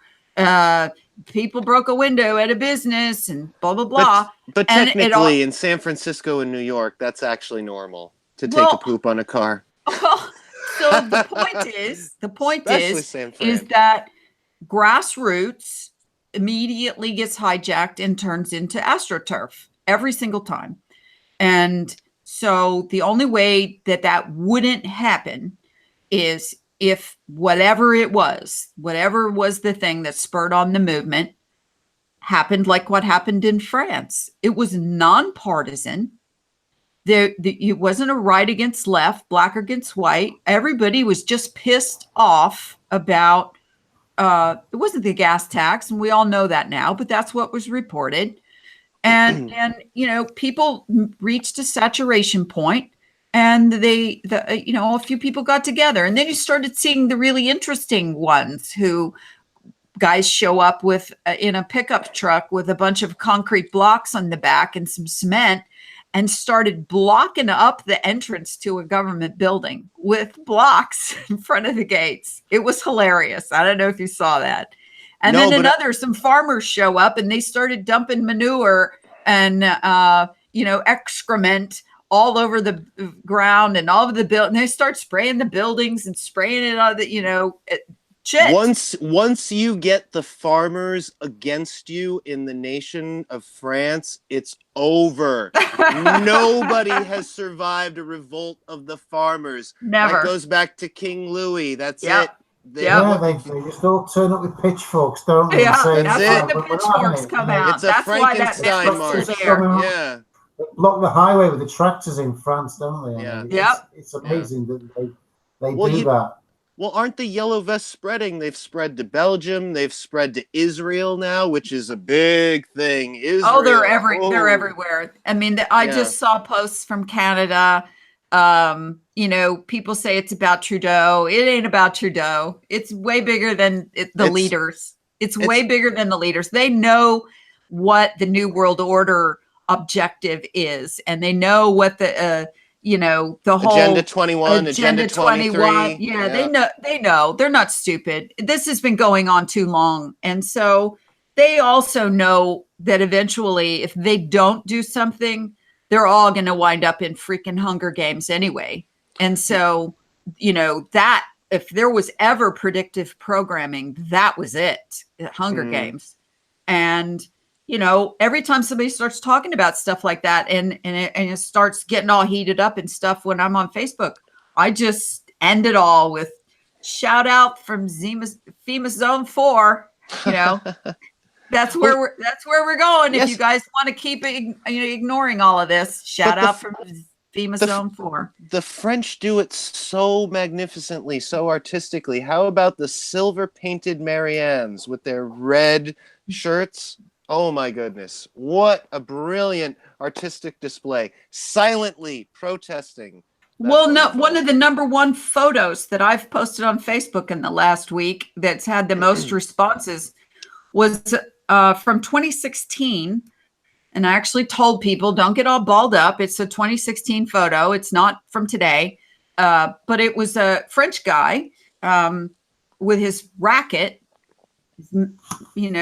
mask over his face and his goggles on, lobbing back a tear gas canister. Okay. So the police are throwing the tear gas canisters, which they're doing right now. And this guy's just lobbing him back, perfect form. It caught him in freeze frame just so perfectly that it was like form, dude, and score. And See, when the protesters start turning it into an art form and a game, that's when you know it's over. It's over. It's real, but creativity at its best. That's when you know that it's real. It's not staged, and it's not. The stage stuff is the breaking the windows, the setting the cars on fire, stuff like that. I saw a post the other day that they had taken out like 99% of the speed cameras along the sides of the roads, and just burn them up. And right next to that, somebody posted something that said, when it starts in the USA, these are the first to go. And it was a picture of one of those multi mega cell towers. Okay. Because there's no way that they can track everything without communication. Think about it. People are always so fearful of the grid going down. And the only way that we, who are being tracked 99% of the time of every day, everything we're doing, the only way to actually have any kind of a chance at a revolution of any kind, or a coup, or anything, is the communication has to go down. Time's running out. 5G's coming. Better hurry up. Yeah. Well, I've been talking about it for a couple of weeks now, about this brand new light post head, street lamp head that went on the street light across from my house. It was one of the first ones in the neighborhood, right outside my bedroom window. It's one of these new fancy LED street lamp heads, and super bright. Bam! Right off the bat, my internet went to crap. I had to end up going out and buying a new your internet router. Had to go Really? out. Yeah, had to go out and buy a new router because suddenly on the, right after this new streetlight head went on there, which means it hasn't been activated yet, or it's been activated but turned on in some kind of weird way that it's actually conflicting with our home Wi-Fi. Dirty electricity. Something. Yep. So, Yep. we had to have the Comcast people come. The guy comes and he says, "Oh, you've got an outdated router. We just bought this thing not that long ago. Oh, but it has to be 5G now."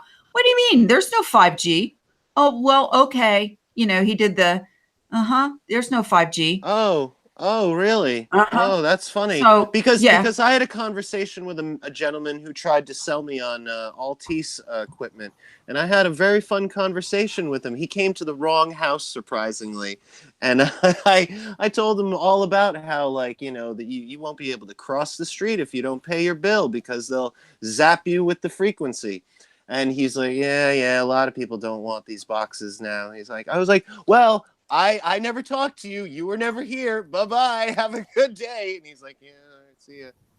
But endorphins were rushing for me. I don't know if they were for him in the same regard. He was like probably thinking, I I can't. shouldn't be talking to you.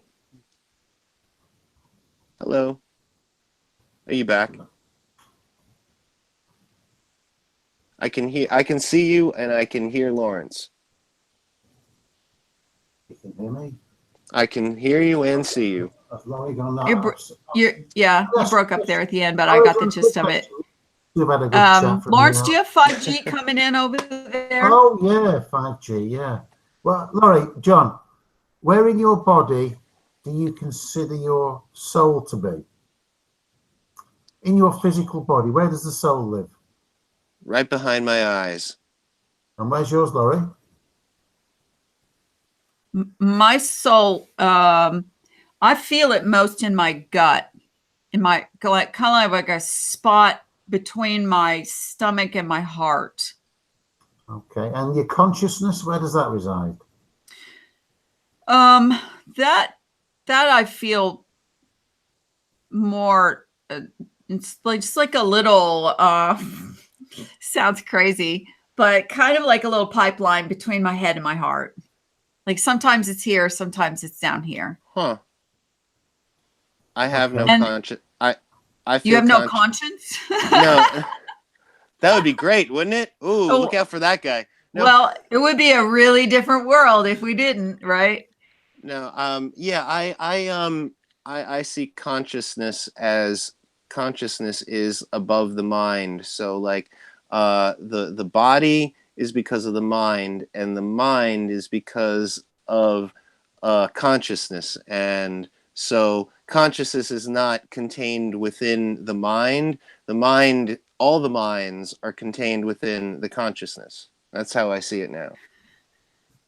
Yeah. And if Well, you were to, I look at it as the consciousness is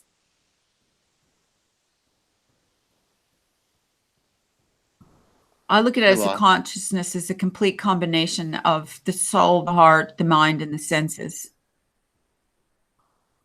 okay, and if you had to draw, You guys, I have to say, I'm having getting crazy, so right? many buffering problems. I can't hear either one of you. yeah. This is fascinating, though. Well, Laurie, if you were to draw a picture of the soul, No what would it good. look like? I can't. It's getting really bad. I maybe we're talking about stuff that they don't want us talking about or whatever, because I've never had this many problems with buffering and not being able to. Everything's breaking up. It's just horrible from my end. It seems like me and Lawrence are fine. I know. Well, I don't know, because all I can hear is all I can get is what I've got. And now my phone It's okay. goes We off. can switch to semaphores. Let's all turn our cameras off for a minute and just talk. Can we all do that? Let's see if that helps. Yeah, there we go. Okay. Is So that maybe better? this conversation will get easier. Ooh, how about we all close our eyes too now? Now we're talking to each other in the ether. Ooh. Yeah. Well, part of me gets really concerned about the future coming because, I've been watching all of this for so many years now. And the things that I was hollering about 10 years ago, people, I mean, it's like yesterday's newspaper now, and it's all come true. And so, and it doesn't seem like it's any closer to people so-called waking up, although there's a huge difference in things like chemtrail people awareness people or vaccine awareness people or GMO. But Yeah. those are all like, the ends of the fractal. They're not the main stem of the whole thing. And so while everybody's concentrating on all those little things, they're not paying any attention to the puppet master hand of everything. And although I do feel something about what's going on in Paris and breaking out from there to other places. I did see something from UK, although, the minute I saw it, then somebody posted in the comments, oh, this is not from UK, or this is not from now. This is an old video. So, you don't have any way of really knowing unless you're there or you have somebody you trust as a friend who is there. Well, I was watching the Paris things on two different platforms. I was watching it on RT Live, and then I was also watching Luke Rudowski from We Are Change. He was actually in Paris, right in the middle, in the thick of things. And and he goes to a lot of places where they have protests. He's been to Portland. He's been to a few other places. And so I trust people on the ground, and, you get a sense of how long they're there for. I mean, this guy like films the whole day, like, we're talking like 3-4 hours worth of video, and sometimes he's on, sometimes he's off, and sometimes he's getting gassed. And I mean, like everybody else, they have their gas masks on, and so you get something from that which you will never get from the mainstream media or anything that's on cable news. So well, my only input to that is I've seen over the years some shady stuff coming from We Are Change. So I believe some of it. I know that you could interview someone and you could get them to say whatever you wanted them to say, just like the evening news does. CNN and all the rest of them, interview the right person and you're going to get what you get. You're going to get what you wanted. Well, they only interview the right person, right? You're right. It is better having people there, knowing people there. And one of the great things about Facebook is you do have friends, from all over the world sometimes. Not everybody does. I do. And even they argue. I've seen that. They argue about what things are about, what the truth is. So well, everybody has their focus. Everybody has their flag to wave, and everyone's going to die on the hill of their choice, hopefully. But if you were the AI that was leading the submatrix in the construct, and you had you had your finger on the pulse, but basically because you're listening to everything everybody says everywhere. Or you're creating the pulse. Well, and there you go. It doesn't take much to set a fire, You just need some kindling and a match. And it doesn't take much for people to get involved in pedestrian events, something that's so pedestrian, that's just so average and ordinary, and that's the focus. When like you say before, there's the bigger picture. They focus on the periphery of the bigger picture. Well, sure, everybody's got something that affects them directly. You can go on a vaccine page and you can read anecdote after anecdote of people reporting about things that have happened to them or their children or their parents, and yet at the same time, people are making documentaries. People are just, hollering about it on Facebook all the time. But there's one quick way to stop it.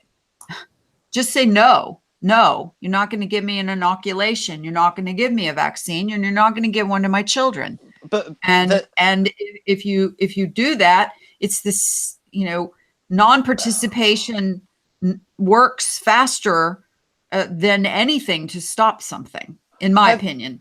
Have you noticed with the conversation about vaccines, it's a bit different than any other conversation of conspiracy analysm? And I want to say conspiracy analyst because I'm a conspiracy analyst, not a theorist. Mhm. Like the great Gore Vidal says. Where have I heard that before? You cannot talk to people that are involved in the vaccine problem, people that have, like you say, adults and children that have problems with vaccines, or maybe them themselves. These people are different than any other people that talk about a conspiracy. It seems that if you don't have a child or an adult, or you're not involved in having an issue with vaccines, you're not allowed to talk to other people that have children that potentially may have problems with it. They don't want to have that conversation. Well, I feel like it's one of those things where it's a personal issue, and you're going to always run into people who say, I walked through fire and I didn't get burned. And you say, okay, well, good for you. I'm not going to be walking through any fire. So, and so it's kind of gets down to quickly, it's none of my business what you do. Those who are, it's just like the vegan people who are constantly posting pictures of dead animals and animals in factory farm situations, horrific treatment of animals and so on. God and that's bless why them, they're, because we're not allowed to see it anyway. But well, God bless them, and it's horrible though. And so, that makes them a vegan. Well, to someone who is a raw meat carnivore, the opposite end of the spectrum, those two people are like land and sea animals trying to mate. I mean, it's never going to happen in a real world. I got a question for Lawrence. Okay. You're talking about veganism and murder burgers, essentially. And Lawrence, I heard something. Maybe you have any insight on this. It seems that many younger people, let's say millennials, or even just younger people, the van life people, the people that don't want to live in cities, that want to escape the matrix and everything. It seems that there are less people that are wanting to go into the abattoir business in the UK, and that there are meat shortages because people don't want to do these jobs of slaughtering. Oh yeah, I used to live in Anglesey, and there was a slaughterhouse on the Anglesey, and they always had adverts for jobs because nobody would want to go and work there. Wow. But the world is changing with regard to eating animal products. So if you go in any supermarket in the UK, the main ones at least, they've all got vegetarian, and some have got vegan sections, and they used to put the nut milks in the dairy counter, and now some of them have got display stands purely for nut milk. So cow's milk, obviously intended for baby cows, is being replaced. The younger generation, they drink nut milk. You go to a coffee shop now, and some of them have got 6 different types of nut milk that people prefer to drink. So it is changing, and the generation that you talk about, yeah, they'll drink nut milk in preference to cow's milk, and so many of them are vegetarian, and more are going vegan. So it seems unstoppable, and I should imagine in about 20 years' time, it will have changed a whole lot more. It's well, in 20 years' time, people who talk about the whole vegan agenda is part of the Agenda 21 New World Order. In 20 years, yeah. I hope they change the name to something other than nut milk. Yeah. Every time I hear that too, it makes me think of this video that a guy did of, he laid all these nuts out on the ground, and he was like, oh, and now this is the nut milk farmer. And he's like, we're going to milk these nuts today. But he's, couching the whole thing as if he's going to literally milk them like cows, right? And it was actually a pretty hilarious video. Oh, but this anyway, this is a perfect segue. Has anyone seen the homunculus videos? no, you mentioned that in a comment, and I haven't had the opportunity. You need to send me some links for what you're talking about. Would you like to know what it is? Yeah.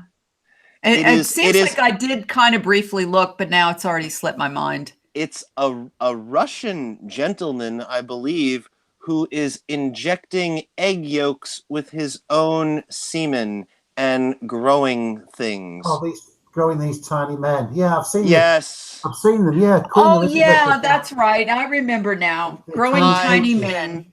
It disgusts me so much. Well, it takes all kinds in this world. When you hear people all the time go, oh my God, we're again in the days of Noah, then you know what they're talking about, because it was supposedly this weird and weirder then. So. Oh, wow. Yeah. Real. Wow. Oh, wow. That's scary. Well, everybody's talking about AI and singularity and transhumanism and all of this stuff that is predicted to happen. And yet no one seems to be having like a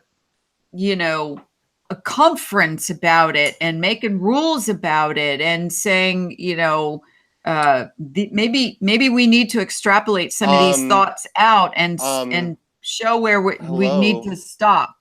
Isaac Asimov. He was the one who created the 3 laws of robots.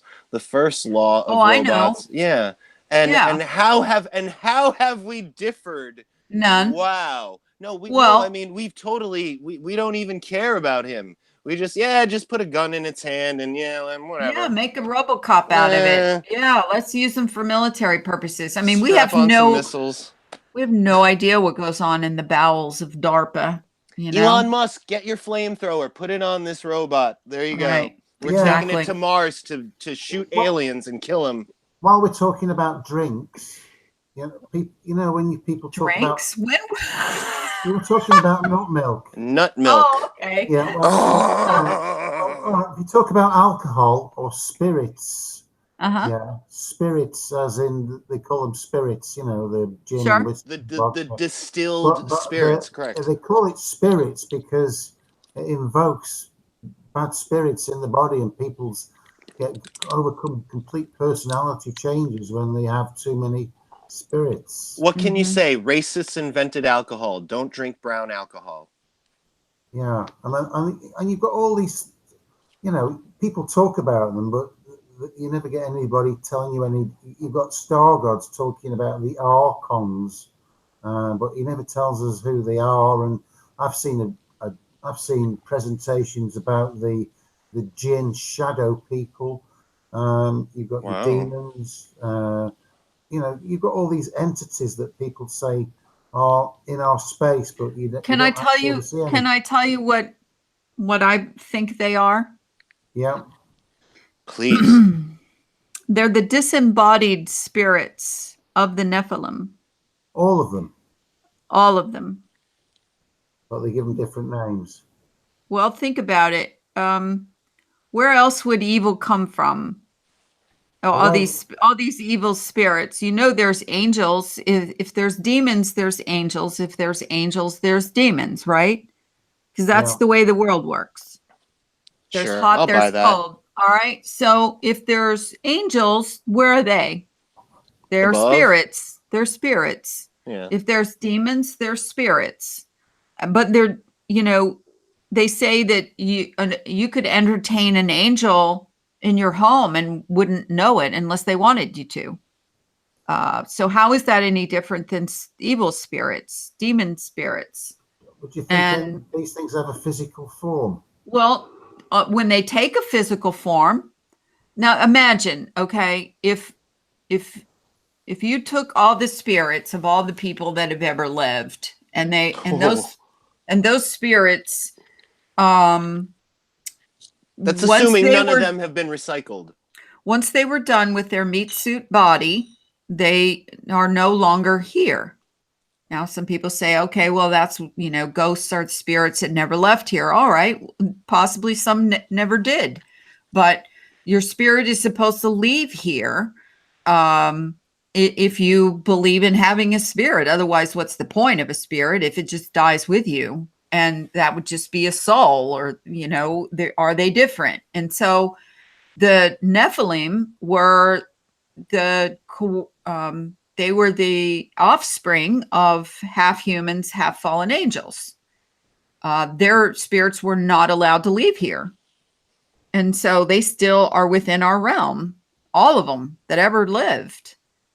And if they figured out a way to inhabit other people's psyche, consciousness, and push their spirit away or back, then, and who knows if they have actually done the cloning thing, and there are cloned meat suits out there with Nephilim spirits left it, using them.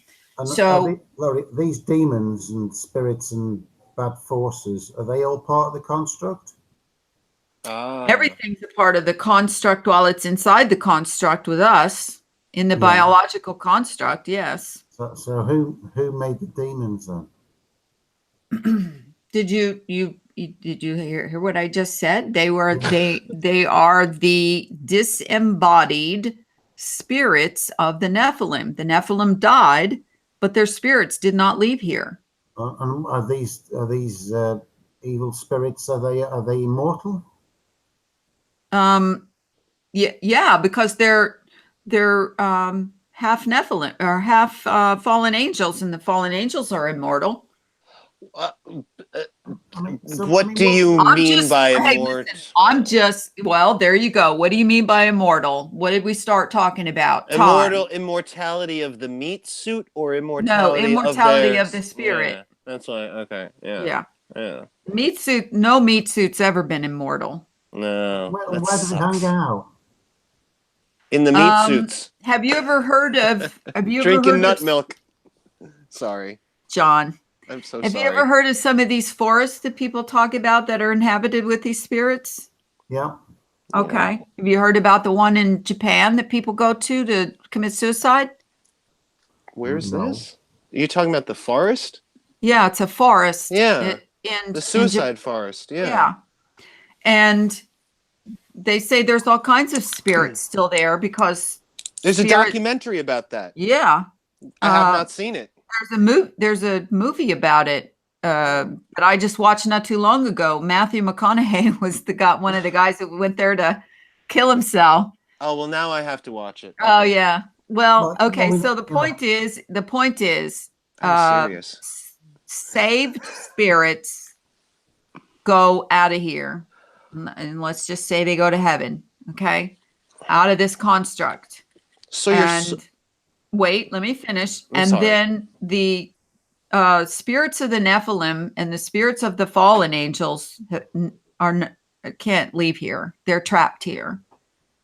Now, these are all just my opinions. And so anybody who goes all crazy on me about, where'd you come up with that idea? These are my assumptions from all that I've read. You've heard it, world, for the first time ever. All right. There it is. We've got all these spirits engaging in all sorts of activity to the detriment of the human race. Who is orchestrating their movements? Are they all doing it independently, or is somebody pulling their strings? Well, I believe that Satan... Don't they have rules? I think Satan is running a submatrix that is sort of like AI controlling their programming. Now, I'm sure there's renegade ones, just like there's renegade everythings, but... Isn't everything governed by rules and limitations of some sort? There's universal laws, yes, inside the construct. Right. So Satan's a fallen angel as well, isn't he? Oh yeah, he's the one that talked all the other angels into coming down here with him and staying He has and no rebelling. physical form, but That's why they're called fallen, because they can't leave here. Right. So I mean, what do these people do on a day-to-day basis? These entities, do they live normal lives, or they just spend all their time doing evil things? Well, what is a day to them compared to a day to you? Well, I don't know. I don't Well, know, but so you know, think about if Haven't you played ever wait, Grand Theft Auto? let me pose this question back to you, Lawrence. What is evil? it's something that, It's anti-love. yeah, Okay. So if you're anti-love, what are you going to do? What's your goal going to be? to make people not love. Destroy as much Destroy love, people. Yeah. destroy as much love, and predominantly destroy as much love for the creator as you possibly can. Or not destroy it, but allow for its destruction and encourage its destruction. Well, to sway Right. as many people away from the creator, the creator of the construct. See, it's a whole lot different to understand these things. You know, when you read the Bible and you think of it as a globe or a flat earth or whatever, and you listen, you know, you try to apply the stories of the Bible and the warnings and the you know, prophecies, and convert it into a construct. It's absolutely a whole lot easier to understand. It doesn't make as much sense in a you know, biological globe type world or even a flat earth realm, but when you put it into the construct concept, it you know, the applications for the stories and the prophecies and everything make a whole lot more sense. And Yeah, but sorry, go ahead. I'm going to say, so they're part of the construct. So the ultimately the demons and archons and jinn and all these sort of things, they're all just code as well, aren't they? They're Well, just what is malware, Lawrence? yeah, but somebody somebody somewhere is controlling all this code and changing it and moving it all around, and The code writers. you know, You know, I mean, think of it as a hacker, okay? Hackers can go in and fix things, and hackers can go in and destroy things. yeah. Okay, so if you've got a malware, Trojan horse, think of all of the names for all of the things that we use in computer word. language every day Well, that yes, make so much more sense in a construct than they do in a biological, you know. would you say that all people who are psychopaths are devoid of a soul or are under the control of demons? No, I It's their wouldn't say brain. they're not missing a soul and they're not missing a spirit.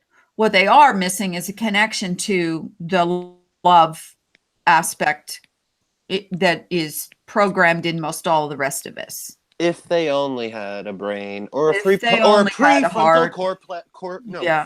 If they only prefrontal had a heart. cortex. That's what they need. In They're other missing. words, they Maldeveloped.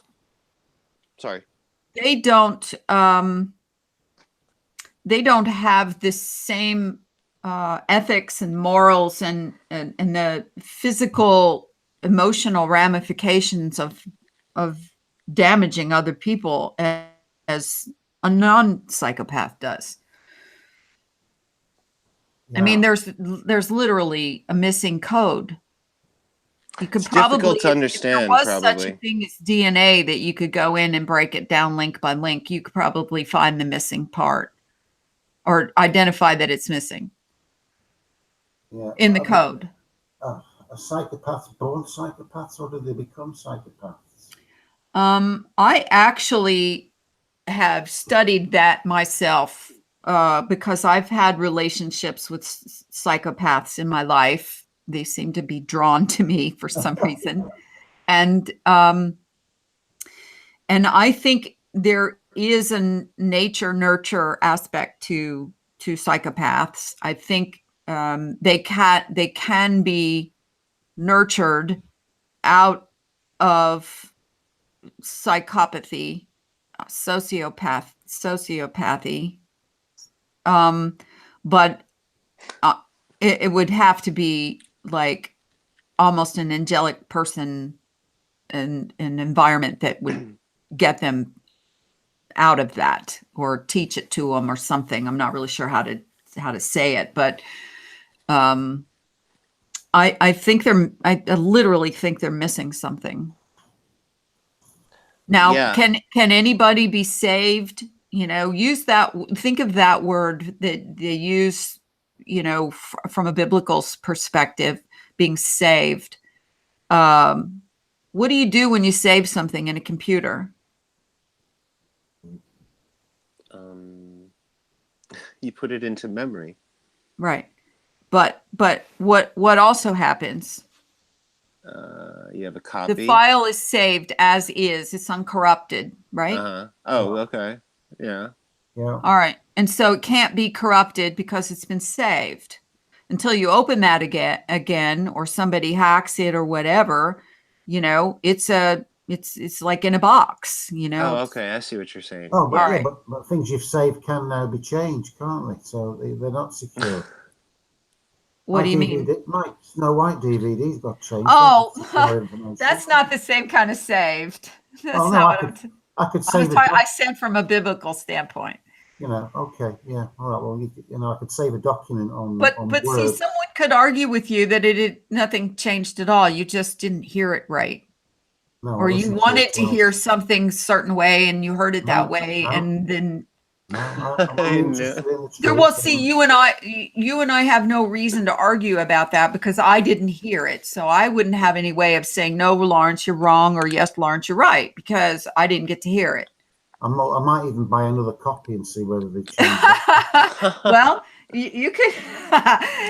Man found in Anglesey. His entire basement was loaded with Snow White videos, film at 11. Well, not this one. Nope, not this one. Nope, not this one. They may have just changed this one to show me that they could do it. Well, I don't know. I'm new at this construct thing. I've only been thinking strongly about this and trying to make comparisons and trying to, logically and think through it all.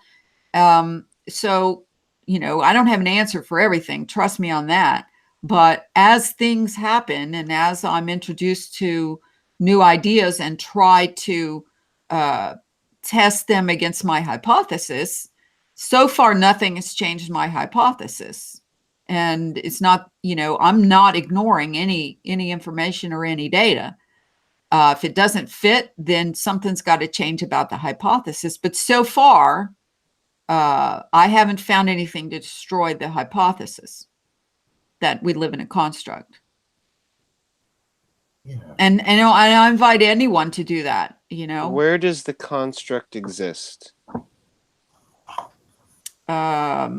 That would be the same kind of answer to where does your consciousness exist or your spirit exist? Okay. Or time.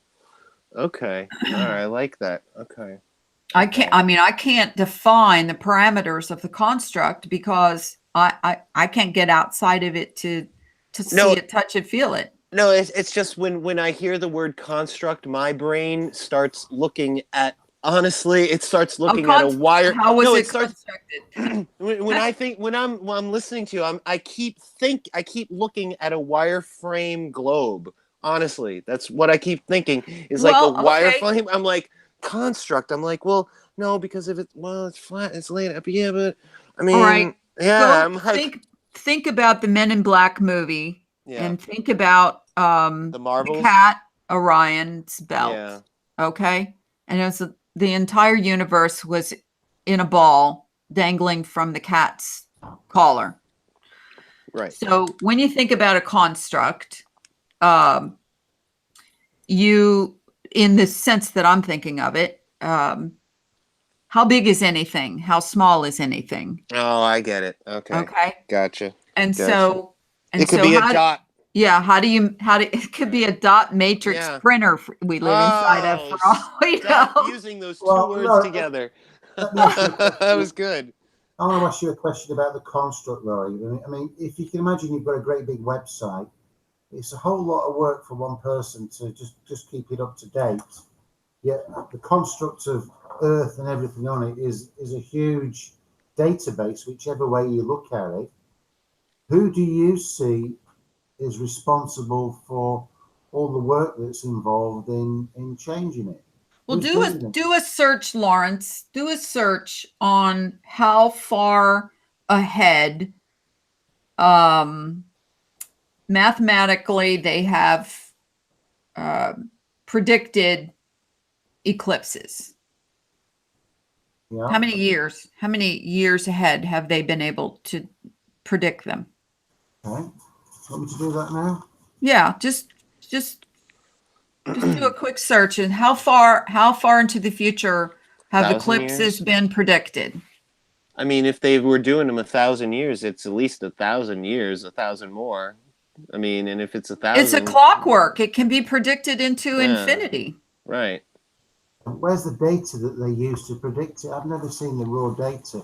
Here we are. Well, NASA. have you looked into it, the Antikythera device? NASA What's says they can that? predict eclipses 1,000 years into the future. Okay. There you go. So how else could you do that unless it was a clockworks? You were around Yeah. for the last 1,000 years and knew what happened. John, the Antikythera device is a device that was discovered in a deep sea dive that Oh. was an ancient Greek clock, or I think it was Greek. No, I maybe even know. be Sumerian or older than that. I know what you're speaking of, right? Okay, I've seen and it. they Yep, have okay. and they have reverse engineered it over the years Oh, to discover that it is mathematically correct device that predicts the movement of the cosmology of the sun, moon, stars, planets, blah blah, all of it. it's actually a Bulgari chronograph original. I'm going to show you something in a minute. Just a screen share of an image. I'm not doing screen shares because you need it's to the see only this. way that we're not Let me just do we're this not one. buffering. Yeah, It's we're doing pretty interesting. good. Well, I'll take it straight down. Let me just show you this. Uh-oh. You'll like this. Well, first of all, your camera's off. Okay, well, I'll turn it back on. Does it need And to if be on?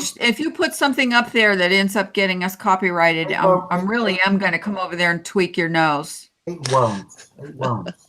My instinct tell me it won't. Right, okay, I'll stick my camera back on. Here it is. Is it going to bring me back on? Yeah, right. Okay, you So, do your screen share and then I'll give you the camera. All right. Well, Okay. everything's working pretty good. Okay, let's find that. I showed him how to do, select the image first and then do the screen share, but he's doing it backwards again. I can Stop see. okay. sharing. I'm going to put this on the full screen. Just make that a bit smaller. There we go. I've made it a bit smaller. Let's make it. You don't want me to show in the rest of my screen. There we go. So, John, you notice when I use these computer terms Yeah. in comparison to the way What else things are you work, going to use? the way things work on Earth, I'm This is only perfect. using them because it's kind of, it's a reference most people can relate to. It's Kismet. It works Right, perfectly. All right. Here is the format. So I mean, does anybody understand this? This is the formula for all the next eclipses in the next. I think it's the next 50 years. Can I They zoom got in that on from. They got that from. I think from the That's from Antikythera NASA. device. That's from NASA. Triangle T equals 62.92 plus 0.32217 star T plus 0.05 Asterisk T. Delta? There's a difference in what an asterisk and can be anything. Squared, where y equals year plus month minus 0.5 divided by 12, t equals y minus 2000. Delta T equals difference in time. Yeah, but I mean, how would you actually work it out? I can't even see it on my small little phone right now. Right. I can barely even read Well, it. you can go back and look at it when you rewatch or find it later. But That's NASA's formula for the eclipse. all right, turn your camera back off. I have turned it off. No, you haven't. Oh, sorry. Okay, sorry. so Yeah. we need to wrap up this. If anybody listening in the podcast or on YouTube, probably 80 times the number listen to it on podcasts on iTunes or Hipcast or wherever, then watch it on YouTube. But two different audiences. If you have any questions or input about where we're headed with this, we definitely invite your input and your information. I don't necessarily need to hear a bunch of ghost stories or supernatural stories or whatever, but at the same time, think of those things yourself, and you can more readily come to an understanding of how it could work in a construct versus a biological world where natural science has never been able to explain it. And more than that, they've never tried. And that's the important part. They've never tried to explain, abstract words like, consciousness and time and stuff like that. Yes, everybody's going to take a stab at that because they're abstract. They're not concrete. But when it comes to either biblical stories, stories people tell you, things you've seen yourself that just can't be explained, disappearing things, appearing things, not just feelings of energy or, ghost feeling energy. But one thing that I definitely have noticed, excuse me, is that ever since I started thinking about this, where we live as a realm, a created realm, and that there is a construct master matrix that is the realm itself, and then there are sub matrices going on, running underneath of all of that are, whoever you want to call them, the controllers, the banksters, the the Google people, the AI, the NSA, I don't know, the FBI, the machine elves and D&T dreams. Yeah. And whatever that is. That's a whole different thing than the actual construct itself. And those things, I believe, we as humans can manipulate. The construct, we cannot. I 100% believe that the actual construct cannot be manipulated by humans. Yeah, you can go and cut down a tree, and yeah, you can go dig a hole in the ground. That's not what I'm talking about. And maybe you can fly a little fast over the time date line. Yeah, maybe you can fly a little. Yeah, but you're not getting out of here. Yeah. So anyway, do you guys have any last words and before we sign off? I just think we should start using a new word, Laurie, because we don't use this word, and I think it's quite appropriate for what we do. We are postulators. We postulate about things. Postulators. Okay. No, and I've never heard you use that word. All right. I just use simpler words, but that's a good word. Postulate. Yeah. Abstract thinking minds do postulate a lot. Do you postulate, John? Every day, sometimes twice. Okay. It's getting Lawrence, that late. You know what? You just I mean, that was like the hugest door you just opened and John walked right through it. Okay. So John, anything last words from you? We'll meet again. We'll meet again on this. I shall see you in my dreams. I live in my dreams. That's basically where I'm living right now. Okay. Everything that we talk about on the earth is fun, but honestly, I'm so much more enamored with dreaming. I really am. Well, I don't know what else. Are you keeping a dream journal? I am. That's great. You definitely should if you're that into dreaming. Every night, and it's the same place. And I don't get to dream every night, and if I am dreaming, I don't get to remember them. But remember this before we go: If a man were to know the end of this day's business ere to come, and it suffices to know that it will end, and then the end be known. And if we meet again, well, then we'll smile. And if not, then this parting was well made. God, Good night, I love everybody. that. Yes. That's great. Good night.